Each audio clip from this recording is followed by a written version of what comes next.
نحمده ونستعينه ونستغفره ونؤمن به ونتوكل عليه ونعوذ بالله من شرور أنفسنا ومن سيئات أعمالنا.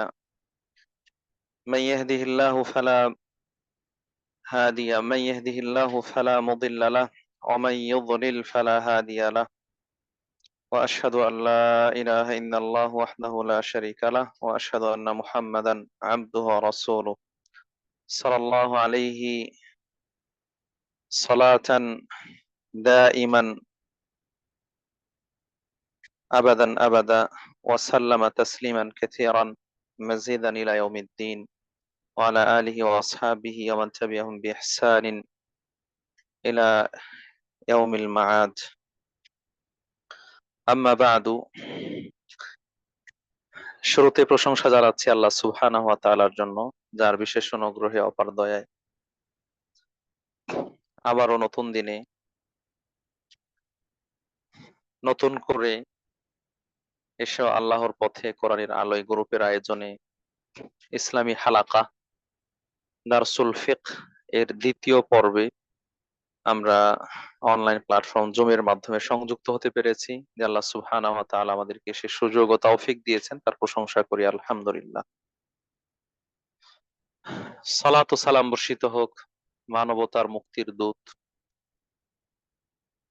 যিনি নিজের জীবনের শেষ নিঃশ্বাস পর্যন্ত উম্মতের কল্যাণ কিসে রয়েছে, কিভাবে রয়েছে, সে বিষয়গুলো পুঙ্খানুপুঙ্খভাবে বিবরণ দিয়েছেন, তুলে ধরেছেন, এবং কিসে অকল্যাণ রয়েছে, ক্ষতি রয়েছে, সেই জিনিসগুলো থেকে সতর্ক করেছেন, সচেতন করেছেন।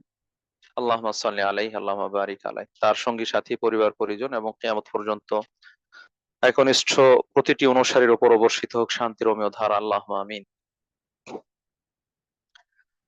কাছে দূরে দেশে প্রবাসে যে যেখান থেকে এসো আল্লাহর পথে কোরআনের আলোয় এই গ্রুপের আয়োজনে আজকের দারসুল ফিকহের দ্বিতীয় পর্বে আমাদের সাথে সংযুক্ত হয়েছেন, সকলকে জানাচ্ছি আন্তরিক অভিনন্দন, শুভেচ্ছা ও মোবারকবাদ।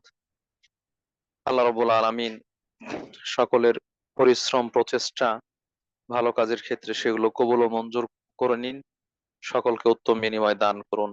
বিশেষ করে তার দ্বীন জানার জন্য, বোঝার জন্য, সে অনুযায়ী আমল করার জন্য, আমল করে আল্লাহর সন্তুষ্টি লাভের জন্য আমাদের যে পরিশ্রম, প্রচেষ্টা, আল্লাহ রাব্বুল আলামিন তাতে বরকত দান করুন। আরো আগ্রহ ভরে, আন্তরিকতার সাথে, নিষ্ঠার সাথে, দরদ ও ভালোবাসা নিয়ে এই দ্বীনের জ্ঞান অর্জন করার জন্য আমাদের মনের মধ্যে উৎসাহ, উদ্দীপনা, অনুপ্রেরণা দান করুন, যেন সত্যিকার অর্থে আমরা সঠিক বিধানগুলো জেনে বুঝে সে অনুযায়ী আমল করতে পারি, যাতে করে আল্লাহ রাব্বুল আলামিন খুশি হন, আমরাও কাঙ্ক্ষিত লক্ষ্য, গন্তব্য জান্নাতে প্রবেশ করতে পারি। আল্লাহুম্মা আমিন।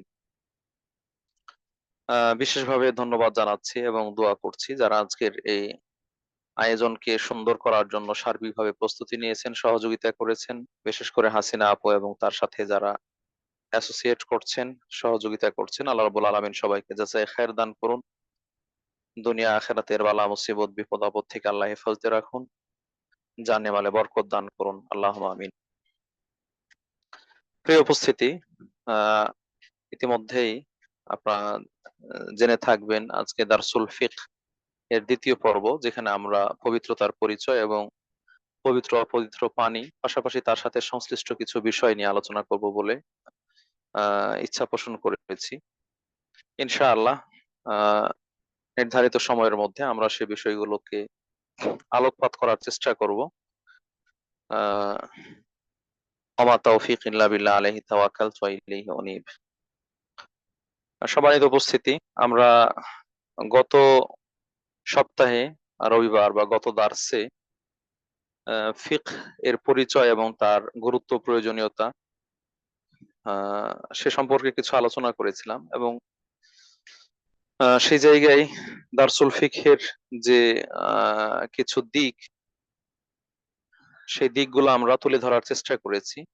কিছু মূলনীতি উপস্থাপন করার চেষ্টা করেছি, এবং যারা হয়তো পুরোটা শুনেছেন তাদের কাছে বিষয়গুলো স্পষ্ট হওয়ার কথা।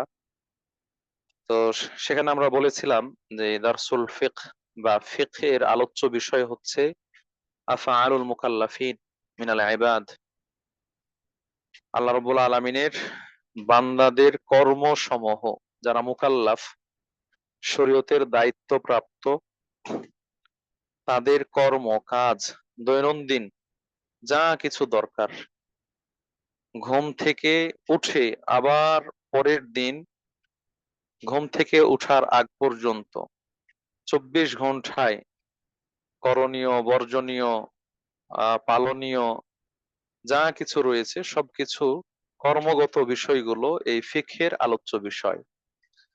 এখানে যেমন ইবাদত সংক্রান্ত বিষয় রয়েছে, সালাত, সিয়াম, হজ, যাকাত,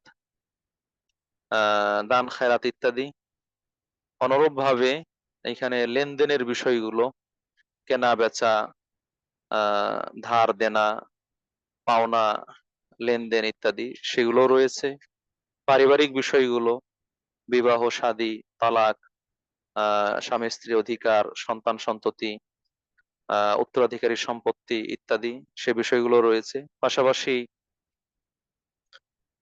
আপনার এই জাগতিক জীবনে চলতে ফিরতে যে সকল অপরাধ রয়েছে, মানুষ অপরাধে জড়িয়ে পড়ে এবং সে অপরাধগুলোর নির্ধারিত যে শাস্তি, বিভিন্ন ধরনের শাস্তি, জেনা, ব্যভিচার, মদপান, চুরি, ডাকাতি, সন্ত্রাসী কর্মকাণ্ড, মিথ্যা অপবাদ দেওয়া সহ এই ধরনের শাস্তিগুলো নির্দিষ্ট নির্ধারিত শাস্তি, বিচার, অনুরূপভাবে হত্যাযজ্ঞ এবং আহত করা, ক্ষত বিক্ষত করা, সেগুলোর যে জরিমানা ইত্যাদি। কি আন্তর্জাতিক পর্যায়ে কূটনৈতিক যে সকল সম্পর্ক, লেনদেন রয়েছে, বৈদেশিক নীতিমালা রয়েছে, সেগুলোও এই ফিকহের আলোচ্য বিষয়।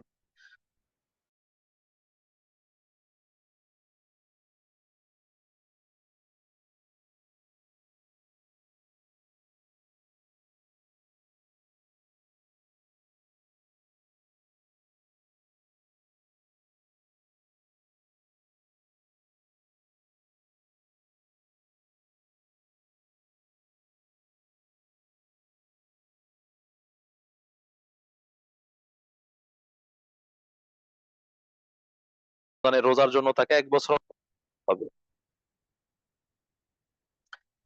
কোনো ব্যক্তি ইসলাম গ্রহণ করেছে, তার সম্পদ আছে, 1 বছর পার হলে তাকে যাকাত দিতে হবে, এর আগে নয়। কোনো ব্যক্তি ইসলাম গ্রহণ করেছে, তার অর্থ সম্পদ রয়েছে, জীবনে একবার হজ করলে হবে, তাৎক্ষণিক নয়। তো এইভাবে অন্যান্য ইবাদত গুলোর ক্ষেত্রে লম্বা সময়ের প্রয়োজন, কিন্তু ইসলাম গ্রহণ করার কিছু পরেই যে বিধানটা চলে আসে সেটা হচ্ছে সালাত। কেউ হয়তো সকালে ইসলাম গ্রহণ করেছে, সূর্য ওঠার পরে জোহর হতে না হতেই তাকে জোহরের সালাতের প্রস্তুতি গ্রহণ করতে হবে এবং সালাত পড়তে হবে। এইভাবে আসর, মাগরিব, এশা ইত্যাদি খুব কাছাকাছি সময়ে এই সালাত বা নামাজ চলে আসবে। তাহলে বোঝা যাচ্ছে যে ঈমানের পরে, ইসলাম গ্রহণের পরপরই সবথেকে কর্মগত, আমলগত গুরুত্বপূর্ণ যে বিষয় সেটি হচ্ছে সালাত বা নামাজ। আর এই নামাজের অন্যতম অপরিহার্য একটি গুরুত্বপূর্ণ শর্ত হচ্ছে আত-তাহারাহ বা পবিত্রতা অর্জন করা। গুরুত্বপূর্ণ শর্ত হচ্ছে পবিত্রতা অর্জন করা। পবিত্র না হলে সালাত হবে না। পবিত্র না হলে সালাত হবে না। আল্লাহ রাব্বুল আলামিন এই ব্যাপারে নির্দেশ দিয়েছেন, ইয়া আইয়ুহাল্লাযীনা আমানু ইযা কুমতুম ইলাস সালাতি ফাগসিলু ওয়ুজুহাকুম ওয়া আইদিয়াকুম ইলাল মারাফিকি ওয়ামসাহু বিরুউসিকুম ওয়া আরজুলাকুম ইলাল কা'বাইন। হে ঈমানদারগণ, যখন তোমাদের কেউ সালাতের ইচ্ছা করে, সালাত আদায় করার ইচ্ছা করে, সে যেন এই নির্দিষ্ট অঙ্গ প্রত্যঙ্গগুলো ধৌত করার মাধ্যমে অজু, আবলোশন, সে কাজটি সম্পন্ন করে, অজুর কাজটি সম্পন্ন করে, অর্থাৎ এর মাধ্যমে সে পবিত্রতা অর্জন করবে। সম্মানিত উপস্থিতি, অনুরূপভাবে কখনো কখনো গোসলের প্রয়োজন হয়, যেইগুলোর আলোচনা আমরা সামনে পাবো ইনশাআল্লাহ। তাহলে আমি যেটা বোঝাতে চাচ্ছি সেটা হচ্ছে, আজকে আমাদের আলোচ্য বিষয় তাহারা, পবিত্রতা, পরিচিতি, পবিত্রতা পরিচিতি বা তাহারাত পরিচিতি, আহ ইসলামী ফিকহের সাথে তার সম্পর্ক কি এবং এটার আলোচনা সর্বপ্রথম কেন আসছে, সেই বিষয়টার সাথে আমরা একটু কানেক্টিং করলাম আপনাদেরকে। যেহেতু ইসলাম গ্রহণের পরে সর্বাধিক গুরুত্বপূর্ণ ইবাদত হচ্ছে সালাত, আর এই সালাতের অন্যতম পূর্ব শর্ত হচ্ছে পবিত্রতা অর্জন করা। সেই হিসেবে এই পবিত্রতা অর্জনের আলোচনা দিয়েই ওলামায়ে কেরাম, যারা লেখক আছেন, হাদিসের লেখক বা ফিকহের লেখক, তারা এই বিষয়ের আলোচনায় শুরু করেছেন, এই বিষয়ের আলোচনায় তারা আগে নিয়ে এসেছেন, সে হিসেবে আমরা সেই আলোচনা শুরু করছি। প্রিয় উপস্থিতি, তাহারাত বা তাহারাত আমরা যেটা বলি, এটা আরবি শব্দ তাহারা, ত হা আলিফ রা তা মারবুতা, তাহারা। তাহারা বা তাহারাত এটা আরবি শব্দ এবং এটা পারিভাষিক শব্দ, আরবি শব্দ এবং এটি একটি পারিভাষিক শব্দ। আহ যেহেতু এটি আরবি শব্দ, সেই হিসেবে এর ব্যুৎপত্তিগত অর্থ রয়েছে, আবিধানিক অর্থ রয়েছে, এবং পরিভাষায় যে অর্থের জন্য নির্ধারণ করা হয়েছে সে অর্থে এটি ব্যবহার হয়। আবিধানিক অর্থে তাহারাত হচ্ছে আহ আন-নাযাফাতু ওয়ান-নাযাহা, পরিষ্কার, পরিচ্ছন্নতা, পরিষ্কার, পরিচ্ছন্নতা, নির্মলতা, নোংরা, ময়লা, আবর্জনা ইত্যাদি এগুলো থেকে মুক্ত থাকা, এটাকে আরবিতে তাহারাত বলা হয়। এটাকে আরবিতে তাহারাত বলা হয়। যখন কোনো জায়গায় নোংরা যুক্ত থাকে অথবা ময়লা আছে, পেশাব আছে, পায়খানা আছে, অথবা এরকম ঘৃণিত জিনিস আছে, তখন সেটাকে তাহারাত বলা হয় না। যখন পবিত্র হয় তখন সেটাকে তাহারাত বলা হয়। বাংলায় আমরা এটাকে পবিত্র বলি। প্রিয় উপস্থিতি, আমরা যেই পুস্তকটি থেকে, যার ধারাবাহিকতায় আমরা আলোচনাগুলো উপস্থাপন করব, সেটার নাম আমরা এখন নেইনি, আমি উল্লেখ করতে ভুলে গিয়েছি। গতদিনে আমরা বলেছিলাম যে কিতাবুল ফিকহ আল মুয়াসসার, কিতাবুল ফিকহ আল মুয়াসসার, এই নামে যে কিতাব রয়েছে, আল ফিকহুল মুয়াসসার আলা দাওইল কিতাব ওয়াস সুন্নাহ, কিতাব এবং সুন্নাহর আলোকে যে ফিকহ রয়েছে, সেই ফিকহুল মুয়াসসার, এটি আমাদের আলোচনার সামনে থাকবে আর কি। এই কিতাবের আলোকে আমরা আলোচনা উপস্থাপন করার চেষ্টা করব। কেউ কেউ জানতে চেয়েছেন যে এই কিতাবটি বাংলা ভাষায় অনুবাদ আছে কিনা, কোথায় পাওয়া যাবে, কিভাবে সংগ্রহ করব। আমরা গতদিনে বলেছি, আজকেও বলছি, এই নামে একাধিক বই রয়েছে, একাধিক কিতাব পাবেন বাজারে, এবং এগুলো মাযহাবি ফিকহ রয়েছে, বিভিন্ন মাযহাব কেন্দ্রিক, হানাফি, শাফি ইত্যাদি। কিন্তু আমরা যে কিতাবটির কথা বলছি, এটি সৌদি আরবের একদল ওলামা পরিষদ, একদল একেবারে নির্বাচিত আলেম, তাদের মাধ্যমে সম্পাদনা পরিষদ বা লেখক একটা বোর্ড গঠন করে এই কিতাবটা লেখা হয়েছে। এরপরে সেটা সৌদি আরবের যেই জাতীয় প্রিন্টিং প্রেস রয়েছে মদিনায়, সেখান থেকে এটা ছাপানো হয়েছে। এটার পিডিএফ ভার্সন, আরবি যেটা মূল, সেটার সফট কপি আপনারা অনলাইনে পাবেন। লিংক চাইলে আমাদের কাছে আছে, আমরা দিতে পারবো। এটা আরবিতে। সেটার আমার জানা মতে কাছাকাছি সময়ে বাংলা অনুবাদ করা হয়েছে, বঙ্গানুবাদ।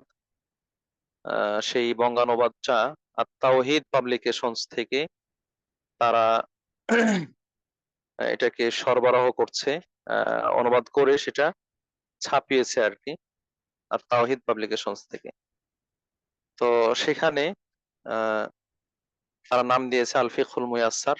যদি কারো প্রয়োজন মনে হয় তাহলে আমরা হয়তো কন্টাক্ট নাম্বার দিতে পারবো, অথবা তাদের যে কাভার পেজ আছে, সেই কাভার পেজ আমরা আপনাদের কাছে শেয়ার করতে পারবো ইনশাআল্লাহ। তো সেই কিতাব থেকে আমরা এই আলোচনাগুলো নিয়মিত করার বা তার আলোকে আলোচনাগুলো নিয়মিত করার চেষ্টা করবো ইনশাআল্লাহ। তো সেখানেও এই তাহারাত সম্পর্কে প্রথমে আলোচনা নিয়ে আসা হয়েছে। তো সেখানে তাহারাতের সংজ্ঞা এইভাবেই দেওয়া হয়েছে যে তাহারাত এটা আবিধানিক অর্থে বা ব্যুৎপত্তিগত অর্থে আন-নাযাফাতু ওয়ান-নাযাহাতু মিনাল আকবার, ময়লা নোংরা আবর্জনা থেকে পরিষ্কার পরিচ্ছন্ন হওয়া, পরিষ্কার পরিচ্ছন্ন হওয়া। আর পরিভাষায় পরিভাষায় এর সংজ্ঞা দিতে হলে এর প্রকার জানা দরকার। পরিভাষায় সংজ্ঞা দেওয়ার আগে এটার প্রকার জানা দরকার। কেন তাহারাত এটা দুই ধরনের, একটা হচ্ছে হিসসি আর একটা হচ্ছে মানাউই। আরবিতে বলে এটা যে হিসসি আর মানাউই, সেটা কি?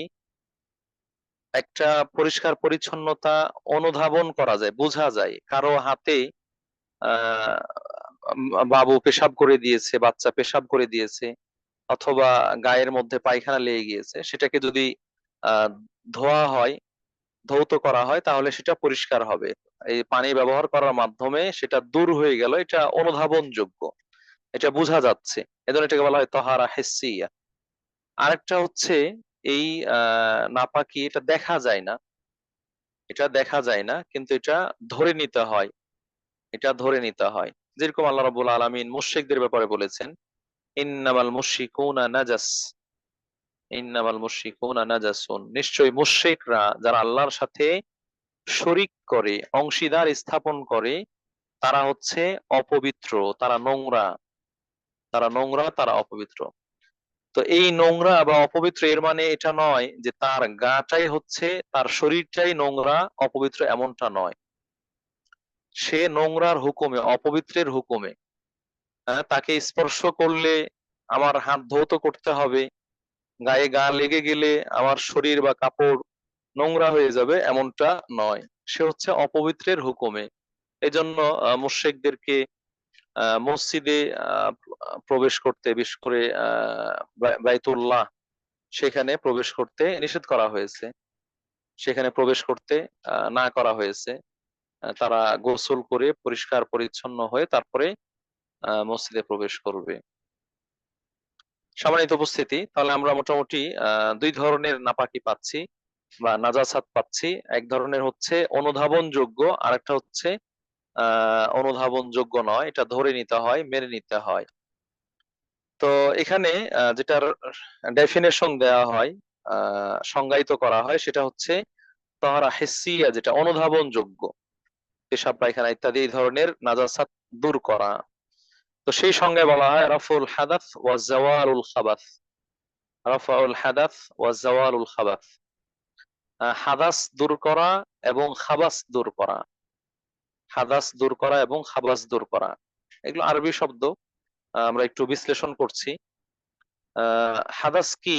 হাদাস হচ্ছে এমন দোষ, এমন দোষ বা বৈশিষ্ট্য, যে অবস্থায় থাকলে যে সকল ইবাদতের ক্ষেত্রে পবিত্রতা শর্ত, সেই ইবাদত গুলো সম্পন্ন করা যায় না। হাদাস এমন একটা অবস্থা, এমন একটা দোষ অথবা বৈশিষ্ট্য, যে অবস্থায় থাকলে যে সকল ইবাদতের ক্ষেত্রে পবিত্রতা শর্ত, সেই ইবাদত গুলো করা যায় না। যেমন কেউ নামাজ পড়তে চাইলে তাকে পবিত্র হতে হবে, কেউ তাওয়াফ করতে চাইলে পবিত্র হতে হবে। কোরআন স্পর্শ করা, যদিও মাসালাটি বিতর্কিত, তারপর আমরা উদাহরণ হিসেবে বলছি, কোরআন স্পর্শ করতে হলে পবিত্র হতে হবে। তো এইরকম এই জিনিসগুলোর ক্ষেত্রে যেহেতু পবিত্র হওয়া শর্ত, অতএব যে অবস্থায় থাকলে পবিত্র হয় না, থাকে না, এরকম একটা অবস্থা হচ্ছে হাদাস, এটাকে হাদাস বলা হয়। এটাকে আরো আমরা যদি সুস্পষ্ট ভাবে বলি, তাহলে এটাকে বলবো আমরা অজুবিহীন, অজুবিহীন থাকা, যার উপর যার অজু নেই, সে ব্যক্তি হাদাসের অবস্থায় রয়েছেন। যার উপর গোসল ফরজ, গোসল করেননি, তিনি হাদাস অবস্থায় আছেন। তাহলে হাদাসটা আবার দুই প্রকার আমরা পেয়ে গেলাম, একটা হচ্ছে ছোট আর একটা বড়। যার অজু নেই, তিনি হাদাস অবস্থায় আছেন, এটাকে ছোট হাদাস বলা হয়। আর যার উপর গোসল ফরজ, গোসল করেননি এখনো, তিনিও হাদাস অবস্থায় আছেন, তবে এটা বড় ধরনের হাদাস, বড় ধরনের হাদাস অবস্থায় আছেন। তাহলে আমরা বুঝার সুবিধার্থে সহজ করে বললে এটা বোঝাবে যে আহ যে অবস্থায় থাকলে পবিত্র থাকা যায় না, পবিত্র থাকা যায় না, এরকম অবস্থাটাকে হাদাস বলা হয়। সেই হাদাসটা দূর করা অর্থাৎ পবিত্র হওয়া, অজু বা গোসলের মাধ্যমে, অজু বা গোসলের মাধ্যমে পবিত্র হওয়া। আর একটা হচ্ছে রফুল খাবাস, ইজালাতুল খাবাস, যেটা বলা হলো যে নোংরা গুলো দূর করা, নাপাকি নাজাসাত গুলো দূর করা। কেউ হয়তো অজু করেছে, আহ অজুর অঙ্গ প্রত্যঙ্গ যেগুলো ধৌত করার সেগুলো ধৌত করেছে, কিন্তু এর বাইরে অন্য কোথাও কারো পিঠে পেশাব পায়খানা ইত্যাদি যেগুলো নাপাকি নাজাসাত সেগুলো লেগে রয়েছে, তো সেটাকেও দূর করতে হবে। এটা দূর না হওয়া পর্যন্ত সে তাহের নয়, সে পবিত্র নয়। তাহলে দুই ধরনের নাপাকি, যেটা অজু বিনিষ্টকারী, যার মাধ্যমে অজু ভেঙে যায়, এরকম নাপাকি থেকে, অথবা যেটা গোসল আবশ্যক করে আহ এরকম নাপাকি থেকে, অথবা যেগুলো শরীরের মধ্যে দেখা যায় অনুভব করা যায় এরকম নাপাকি থেকে পবিত্র হওয়াটাই হচ্ছে তাহারাত। এটাকে বলা হয় তাহারাত। এবং যাদের ইসলামী বিষয়গুলোতে ন্যূনতম জ্ঞান আছে, অনেকেই যারা মাদ্রাসায় পড়েছেন অথবা মক্তবে পড়েছেন বা ছোট্ট ইসলামের বইগুলো পড়েছেন, সেখানে পেয়েছেন যে সালাতের জন্য পূর্ব শর্ত হচ্ছে তাহারাত, পাক হওয়া, পাক হওয়া বা পবিত্র হওয়া, তাহারাত অর্জন করা। এই তাহারাতটা কোন কোন ক্ষেত্রে? শরীরের ক্ষেত্রে, শরীর পাক, কাপড় পাক, স্থান পাক। আপনার শরীর পবিত্র হতে হবে, আপনার কাপড় চোপড় যেটা পরিধান করে আপনি সালাত পড়বেন সেটাও পবিত্র হতে হবে, আর যেই জায়গায় যে স্থানে আপনি নামাজ পড়বেন সেই স্থানটাও পবিত্র হতে হবে। আপনি নিজের শরীর পবিত্র করবেন কিভাবে? অজু গোসলের মাধ্যমে, অজু বা গোসলের মাধ্যমে। আর কাপড় চোপড় পরিষ্কার করবেন কিভাবে? ধৌত করার মাধ্যমে, পেশাব পায়খানা ইত্যাদি থেকে পানি দিয়ে ধৌত করার মাধ্যমে।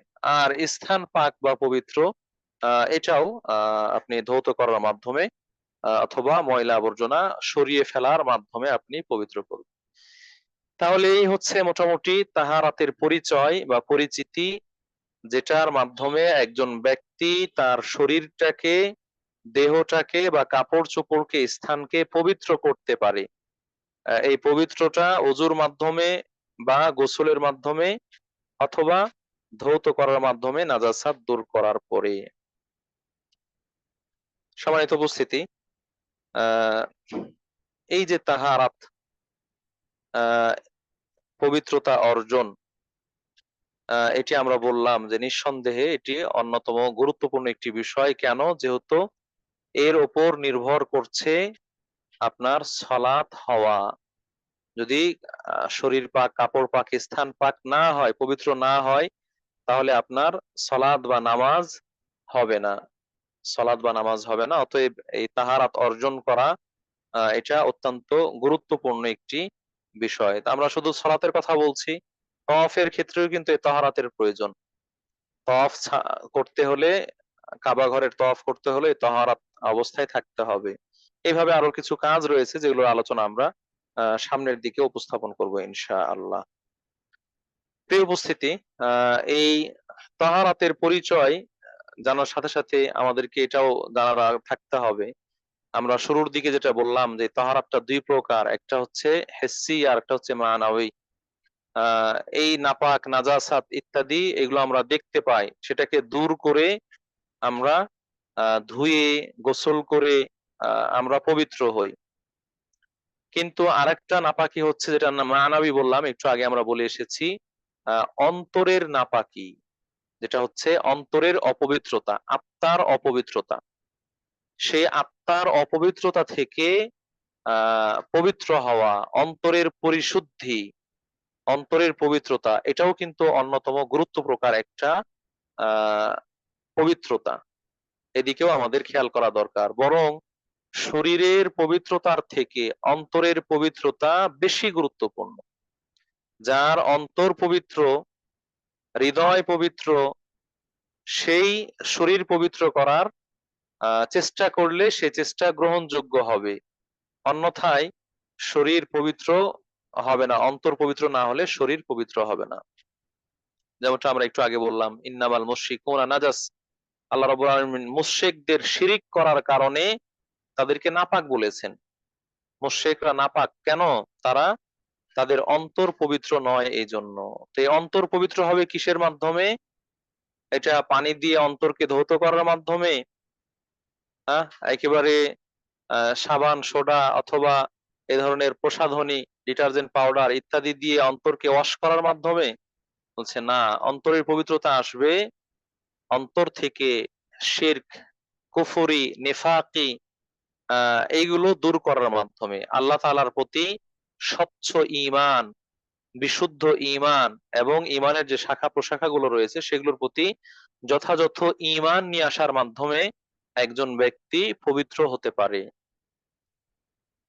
আমরা যে কিতাবটা পড়ছি ঠিক একইভাবে আরেকটি কিতাব লেখা হয়েছে, আল মুলাখাস আল ফিকহি, যেটি সালেহ আল ফাউজান, বর্তমানে সৌদি আরবের জীবিত আলেমদের মধ্যে শ্রেষ্ঠ আলেম যাকে বলা হয়, শেখ সালেহ ফাউজান আল ফাউজান, তিনি সে বইটা লিখেছেন আল মুলাখাস আল ফিকহি, ফিকহের সংক্ষিপ্ত কিতাব আর কি।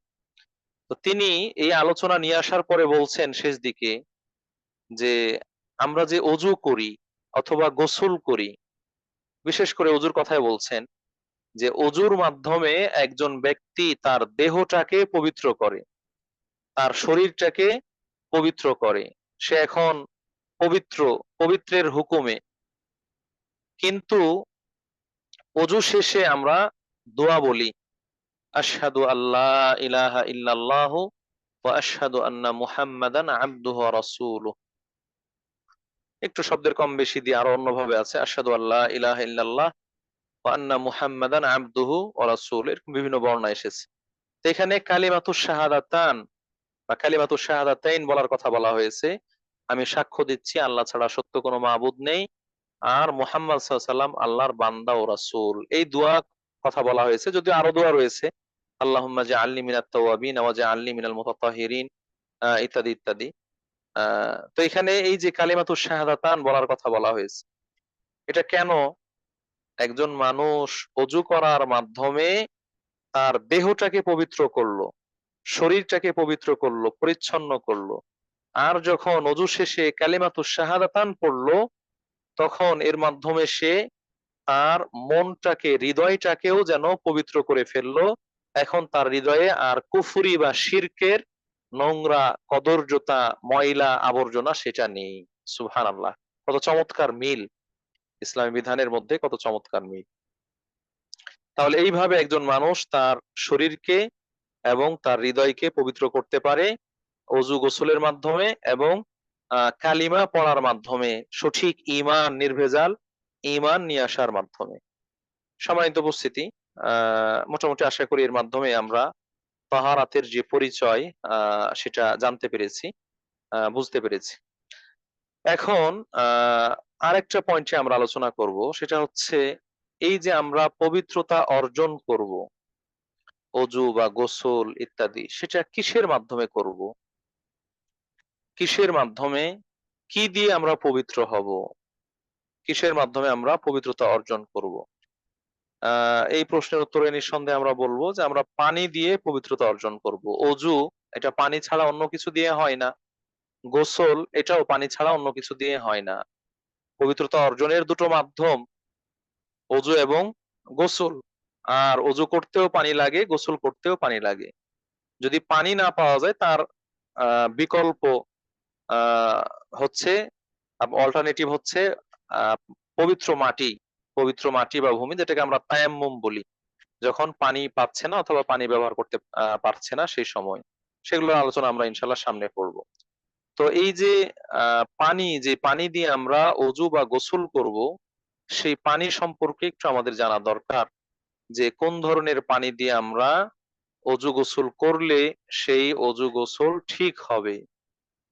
পানির বিভিন্ন প্রকার রয়েছে, ধরন রয়েছে। আমরা অনেক সময় গভীর নলকূপের মাধ্যমে নিচ থেকে পানি পাই, অনেক সময় ওয়াসার পানি পাই।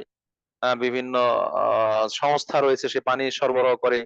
বাংলাদেশে বিশেষ করে ঢাকার যদি কথা বলা হয়, পানির লাইনগুলো বিভিন্ন ময়লার যে ড্রেনেজ রয়েছে সেইগুলো দিয়ে যায়, অনেক সময় পাইপ একাকার হয়ে যায়, পানির লাইনের পানি আর ওই ড্রেনের পানি, ময়লা পানি। তো সেই পানি চলে আসে বাসার হাউজে বা ট্যাঙ্কিতে। তখন সেই পানি দিয়ে পবিত্রতা অর্জন করা যাবে কি যাবে না? অথবা আপনার ট্যাঙ্কিতে ওপরে বাসার ছাদের ওপরে ট্যাঙ্কি আছে, সেই পানির ট্যাঙ্কিতে কাক ঢুকে গিয়েছে অথবা ইঁদুর পড়ে মরে পচে গিয়েছে ইত্যাদি। এই বিভিন্ন ধরন এবং অবস্থা রয়েছে। গোলাপ জল, এইটা দিয়ে উজু করা যাবে কি যাবে না? আপনি পানির সাথে ডিটারজেন্ট পাউডার মিশিয়েছেন, সেই সাবান পানি অথবা ইত্যাদি এইগুলোর সাথে সংমিশ্রিত পানি দিয়ে উজু করা যাবে কিনা? আপনি পাতিলের মধ্যে তরকারি কেটে ভিজিয়ে রেখেছেন, হয়তো এখন আর বাসায় পানি টানি নাই, তো এই ভিজিয়ে রাখা তরকারি ভিজিয়ে রাখা পানি, সেই পানি দিয়ে উজু গোসল করা যাবে কিনা ইত্যাদি, এই বিষয়গুলো এর সাথে সংশ্লিষ্ট। সেই হিসেবে এই পানির অবস্থা এবং বিধান সেটা একটা গুরুত্বপূর্ণ বিষয়। পানি পবিত্র না অপবিত্র সেই আলোচনা করার আগে আমি ছোট্ট করে আপনাদেরকে এই পানির গুরুত্ব সম্পর্কে একটু ইসলামের দৃষ্টিভঙ্গি আলোচনা করতে চাই। প্রিয় উপস্থিতি, নিঃসন্দেহে পানি এটি আল্লাহ রাব্বুল আলামিনের অসংখ্য গুরুত্বপূর্ণ বিশেষ বিশেষ নিয়ামত গুলোর মধ্যে একেবারে শীর্ষে উল্লেখযোগ্য একটি নিয়ামত এবং অনুগ্রহ। আল্লাহু আকবার। আমরা কথায় কথায় বলি পানির অপর নাম জীবন, পানির অপর নাম জীবন বা বিশুদ্ধ পানির অপর নাম জীবন। পানি দিয়ে মানুষের জীবন বেঁচে থাকে। পানি যে কত বড় গুরুত্বপূর্ণ নিয়ামত, যখন মানুষ কিছুটা সময় পানি থেকে দূরে থাকে, তখন তা বুঝতে পারে। এই যে যখন সিয়াম রাখা হয় তখন পানির গুরুত্ব বোঝা যায় যে পানি আসলে আমাদের শরীরে কত গুরুত্বপূর্ণ ভূমিকা পালন করে এবং এটা কত দামি জিনিস। যদিও এটা আনুগত্য প্রকাশের জায়গা থেকে আমরা দিনভর পিপাসিত থাকছি, এই জায়গায় একটা মন থেকে সান্ত্বনা আছে যেটা একটা ইবাদত। কিন্তু যখন কোনো ব্যক্তি মরুভূমির মধ্যে আছেন অথবা এমন জায়গায় আছেন যেখানে পানির কোনো সোর্স নাই, পানি থেকে বিচ্ছিন্ন, বঞ্চিত, দূরে, খরা প্রবণ এলাকা, ইন্ডিয়ার বিভিন্ন অঞ্চল রয়েছে, এমনকি আমাদের বাংলাদেশেও বিভিন্ন বরেন্দ্র এলাকা যেগুলো, পানি অনেক গভীরে, সেই সব জায়গাগুলোতে এবং বিদেশে অনেক জায়গা যেগুলোতে পানি অনেক দূরে, তারা টের পান যে পানি কত দামি জিনিস, কত মূল্যবান জিনিস। পানি ছাড়া জীবন ধারণ করা অসম্ভব, সেটা তারা হাড়ে হাড়ে অনুভব করতে পারেন। সম্মানিত উপস্থিতি, এজন্যই আল্লাহ সুবহানাহু ওয়া তাআলা এই পানির গুরুত্ব বুঝিয়ে বলেছেন, ওয়াজআলনা মিনাল মাই কুল্লা শাইইন হাই। পানির মাধ্যমে আমি সকল জিনিসকে সজীব রেখেছি, জীবন্ত রেখেছি, বাঁচিয়ে রেখেছি। সকল জিনিস যার মধ্যে প্রাণ আছে, যার মধ্যে আহ জীবন আছে, এরকম জীবন বিশিষ্ট সকল কিছু যেন পানির মাধ্যমে তার জীবনকে কি রেখেছে? সুস্থ, স্বাভাবিক রেখেছে। ওয়াজআলনা মিনাল মাই কুল্লা শাইইন হাই। অনুরূপভাবে আল্লাহ রাব্বুল আলামিন, এটা সূরা আম্বিয়ার ৩০ নং আয়াত, অনুরূপভাবে সূরা নূরের ৪৫ নং আয়াতে আল্লাহ বলছেন, আল্লাহু খালাকা কুল্লা দাব্বাতিন মিন মা। নিশ্চয় আল্লাহ রাব্বুল আলামিনই সকল কিছুকে সৃষ্টি করেছেন। সকল দাব্বা যা জমিনে বিচরণ করে, মানব, দানব, গরু, ছাগল, ওট, আপনার অন্যান্য পশু পাখি, তারপরে হাঁস, মুরগি ইত্যাদি পানীয় প্রাণী যা কিছু রয়েছে, সকল কিছু আল্লাহ রাব্বুল আলামিন সৃষ্টি করেছেন পানি থেকে। এটা হয়তো সরাসরি প্রত্যক্ষভাবে অথবা পরোক্ষভাবে। প্রত্যক্ষভাবে পানি থেকে অনেক কিছু তৈরি হয়, কীটপতঙ্গ, পোকামাকড় ইত্যাদি, পানি থেকে তাদের জীবন। আবার পরোক্ষভাবে যেমন মানুষ মানুষ আহ পানির মাধ্যমে উৎপাদিত যে শস্য দানা রয়েছে, ফলমূল রয়েছে, সেগুলো ভক্ষণ করার মাধ্যমে সেখান থেকে স্পার্ম তৈরি হয়।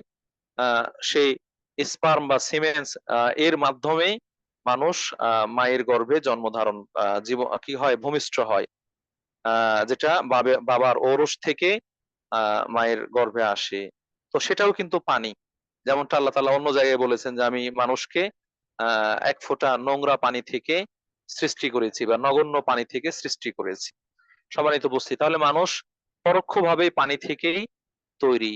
এই যে মাঠ, এরপর মাঠ, বিশাল এলাকা প্রান্তর, যেখানে হয়তো ধুধু মরুভূমি অবস্থা, যখন বৃষ্টি নাজিল হয় তখন আলহামদুলিল্লাহ সেখানে সেইটা প্রাণবন্ত হয়, তার মধ্যে সজীবতা ফিরে আসে, সেগুলো জীবন্ত হয়ে উঠে সবুজ শ্যামল হয়ে যায়। আবার যখন অনাবৃষ্টি দেখা দেয়, পানি হয় না, পানি হয় না, তখন হাহাকার শুরু হয়ে যায়। পশু পাখি কীটপতঙ্গ এমনকি মানুষ, সবাই হাহাকার করতে থাকে একটু পানির জন্য, হাহুতাশ করতে থাকে কখন পানি হবে, কখন পানি হবে। তাহলে সত্যিকার অর্থে এই পানি, এটি আল্লাহ রব্বুল আলামিনের পক্ষ থেকে আমাদের জন্য অফুরন্ত গুরুত্বপূর্ণ একটি নিয়ামত। এই জন্য আল্লাহ রব্বুল আলামিন বলছেন সূরা মুলকের মধ্যে, কুল আরাআইতুম ইন আসবাহা মাউকুম গারান ফামা ইয়াতিকুম বিমাইন মাঈন। যদি তোমাদের কাছ থেকে পানি হারিয়ে যায়, জমিনের নিচে চলে যায়, তাহলে কে তোমাদেরকে সেই প্রবাহিত পানির ব্যবস্থা করে দিবে? আল্লাহ রাব্বুল আলামিন আমাদেরকে দিচ্ছেন, যার কারণে আমরা সেই পানি এর মাধ্যমে নিজেদের জীবন ধারণ করছি। পানি আমরা পিপাসা নিবারণ করছি, আমাদের দেহকে সজীব সতেজ রেখেছি। প্রিয় উপস্থিতি, এই পানি এর সোর্স বা উৎস কি? পানির সোর্স বা উৎস কি? সে ব্যাপারে আল্লাহ রাব্বুল আলামিন পবিত্র কোরআনের মধ্যে একাধিক জায়গায় বলেছেন। যেমন সূরা আনআমের ৯৯ নং আয়াতে বলছেন, ওয়াহুয়াল্লাযী আনজালা মিনাস সামাই মাআন ফাআখরাজনা বিহি নাবাতা কুল্লি শাই। আল্লাহ তো তিনি, যিনি আসমান থেকে বৃষ্টি বর্ষণ করেন, আকাশ থেকে বৃষ্টি বর্ষণ করেন, পানি নাজিল করেন। অতঃপর সেই পানি নাজিলের মাধ্যমে সকল উদ্ভিদ তৃণলতা সেগুলো উৎপন্ন হয়। ফাখরাজনা মিনহু খাদিরান, অতঃপর সেখান থেকে সবুজ শ্যামল ইত্যাদি উদ্ভিদ তৃণলতা সেগুলো আল্লাহ রাব্বুল আলামিন বের করেন। এগুলোর মধ্যে কিছু আছে একটার সাথে আরেকটা সংযুক্ত সম্পৃক্ত তৃণলতা, কিছু আছে দেহ বিশিষ্ট, কাণ্ড বিশিষ্ট, ইত্যাদি ইত্যাদি, ফলমূল, শাকসবজি, বাগান বাগিচা ইত্যাদি। অনুরূপভাবে সূরা বাকারা ১৬৪ নং আয়াতে বলেছেন, ওমা আনজালাল্লাহু মিনাস সামাই মিন মাইন ফাআহইয়া বিহিল আরদা বা'দা মাউতিহা ওয়া বাসসা ফিহা মিন কুল্লি দাব্বাহ। আল্লাহ রাব্বুল আলামিন তিনি তো আসমান থেকে বৃষ্টি বর্ষণ করেন, অতঃপর তার মাধ্যমে জমিনে যা কিছু মরে গিয়েছে সেগুলোকে পুনর্জীবিত করেন, উৎপন্ন করেন, এবং সেখান থেকে অন্যান্য চতুষ্পদ প্রাণী বা যা জমিনে বিচরণ করে, পশু পাখি কীটপতঙ্গ, সেগুলোও খায়, ভক্ষণ করে এবং জীবন্ত হয়ে ওঠে। আরো একাধিক আয়াতে আল্লাহ রাব্বুল আলামিন এভাবে পানি নাজিল করেছেন, পানির মাধ্যমে সবাইকে জীবন্ত রেখেছেন সেটা বলছেন। আরেক জায়গায় আমরা যে পানির মাধ্যমে পিপাসা নিবারণ করি সে কথা বলছেন সূরা নাহালের ১০-১১ নং আয়াতে, ওয়াল্লাযী আনজালা মিনাস সামাই মাআ। আল্লাহ রাব্বুল আলামিন তিনি আল্লাহ, যিনি আসমান থেকে পানি বর্ষণ করেন। লাকুম মিনহু শারাবুন, সেই পানি থেকে তোমরা পান করো, সে পানি থেকে তোমরা পান করো, পিপাসা নিবারণ করো। অমিনহু শাজারুন ফিহি তুসিমুনা, আর এই পানি থেকেই তৃণলতা, ঘাস, উদ্ভিদ সেগুলো উৎপন্ন হয়। ইয়ুমবিতু লাকুম বিহি যারা ওয়াজ যাইতুনা ওয়ান নাখিলা ওয়াল আনাবা, যেখান থেকে আপনার শস্য, জৈতুন, খেজুর গাছ, আঙ্গুর ফল ইত্যাদি বিভিন্ন ধরনের ফল ফলাদি সেগুলো উৎপন্ন হয়। সম্মানিত উপস্থিতি, তাহলে আল্লাহ রাব্বুল আলামিন এর পক্ষ থেকে আহ একটা চমৎকার নিয়ামত হচ্ছে, উপকারী নিয়ামত হচ্ছে, জীবন ধারণী নিয়ামত হচ্ছে এই পানি, যেটির জন্য আমাদের আল্লাহর কাছে কৃতজ্ঞতা আদায় করা দরকার, শুকরিয়া আদায় করা দরকার। এই পানির বহুবিধ উপকারিতা রয়েছে এবং পানির বহুবিধ ব্যবহার রয়েছে। পানির মাধ্যমে আমরা আমাদের শরীরের ময়লা আবর্জনা সেগুলো দূর করি, আমাদের শরীরকে ধৌত করার মাধ্যমে সিক্ত করি, ঠান্ডা করি। পানির মাধ্যমে আমরা অন্যান্য ময়লা আবর্জনা সেগুলো দূর করি। আমাদের পশু পাখি সেগুলোকে পান করায়, আমাদের ক্ষেত খামার সেগুলোতে আমরা সিঞ্চন করি, উৎপন্ন করি। এইভাবে আমরা বলতে গেলে অনেক লম্বা ফিরিস্তি তৈরি হবে পানির উপকারের ব্যাপারে। এই সকল উপকারের মধ্যে একটা উপকারের কথা আল্লাহ রাব্বুল আলামিন আসমান থেকে বৃষ্টি বর্ষণের বিশেষ উপকারের কথা উল্লেখ করেছেন, যেটা আমাদের ক্ষেত্রে প্রযোজ্য। সেটা হচ্ছে এই পানি নাজিল করেছেন আল্লাহ তাআলা কেন? যেন আমরা পানি দিয়ে পবিত্রতা অর্জন করি। ওয়ায়ুনাজ্জিলু আলাইকুম মিনাস সামাই মাআন লিইউতাহহিরাকুম বিহি। আর আল্লাহ রাব্বুল আলামিন তোমাদের জন্য আসমান থেকে, আকাশ থেকে বৃষ্টি বর্ষণ করেন কেন? লিইউতাহহিরাকুম বিহি, যেন এর মাধ্যমে তোমরা পবিত্রতা অর্জন করতে পারো। প্রিয় উপস্থিতি, তাহলে পানির মাধ্যমে মানুষ পবিত্রতা অর্জন করতে পারে, আহ এটা আল্লাহ রাব্বুল আলামিন স্পষ্টভাবে কোরআনের মধ্যেই উল্লেখ করেছেন।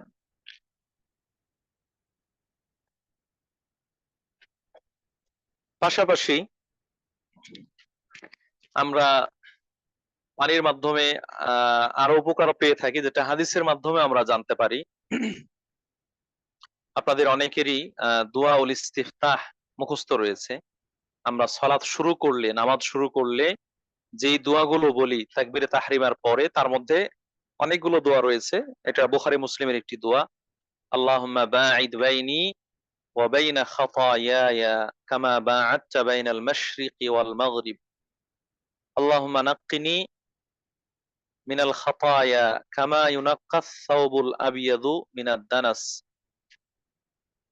এখানে আহ কামা ইউনাক্কাস সাওবুল আবিয়াদু মিনাদ দানাস, আমাদেরকে পবিত্র করুন যেভাবে সাদা কাপড় ময়লা থেকে পবিত্র করা হয়। আল্লাহুম্মা গসিলনি বিল মাই ওয়াস সালজি ওয়াল বারাদি।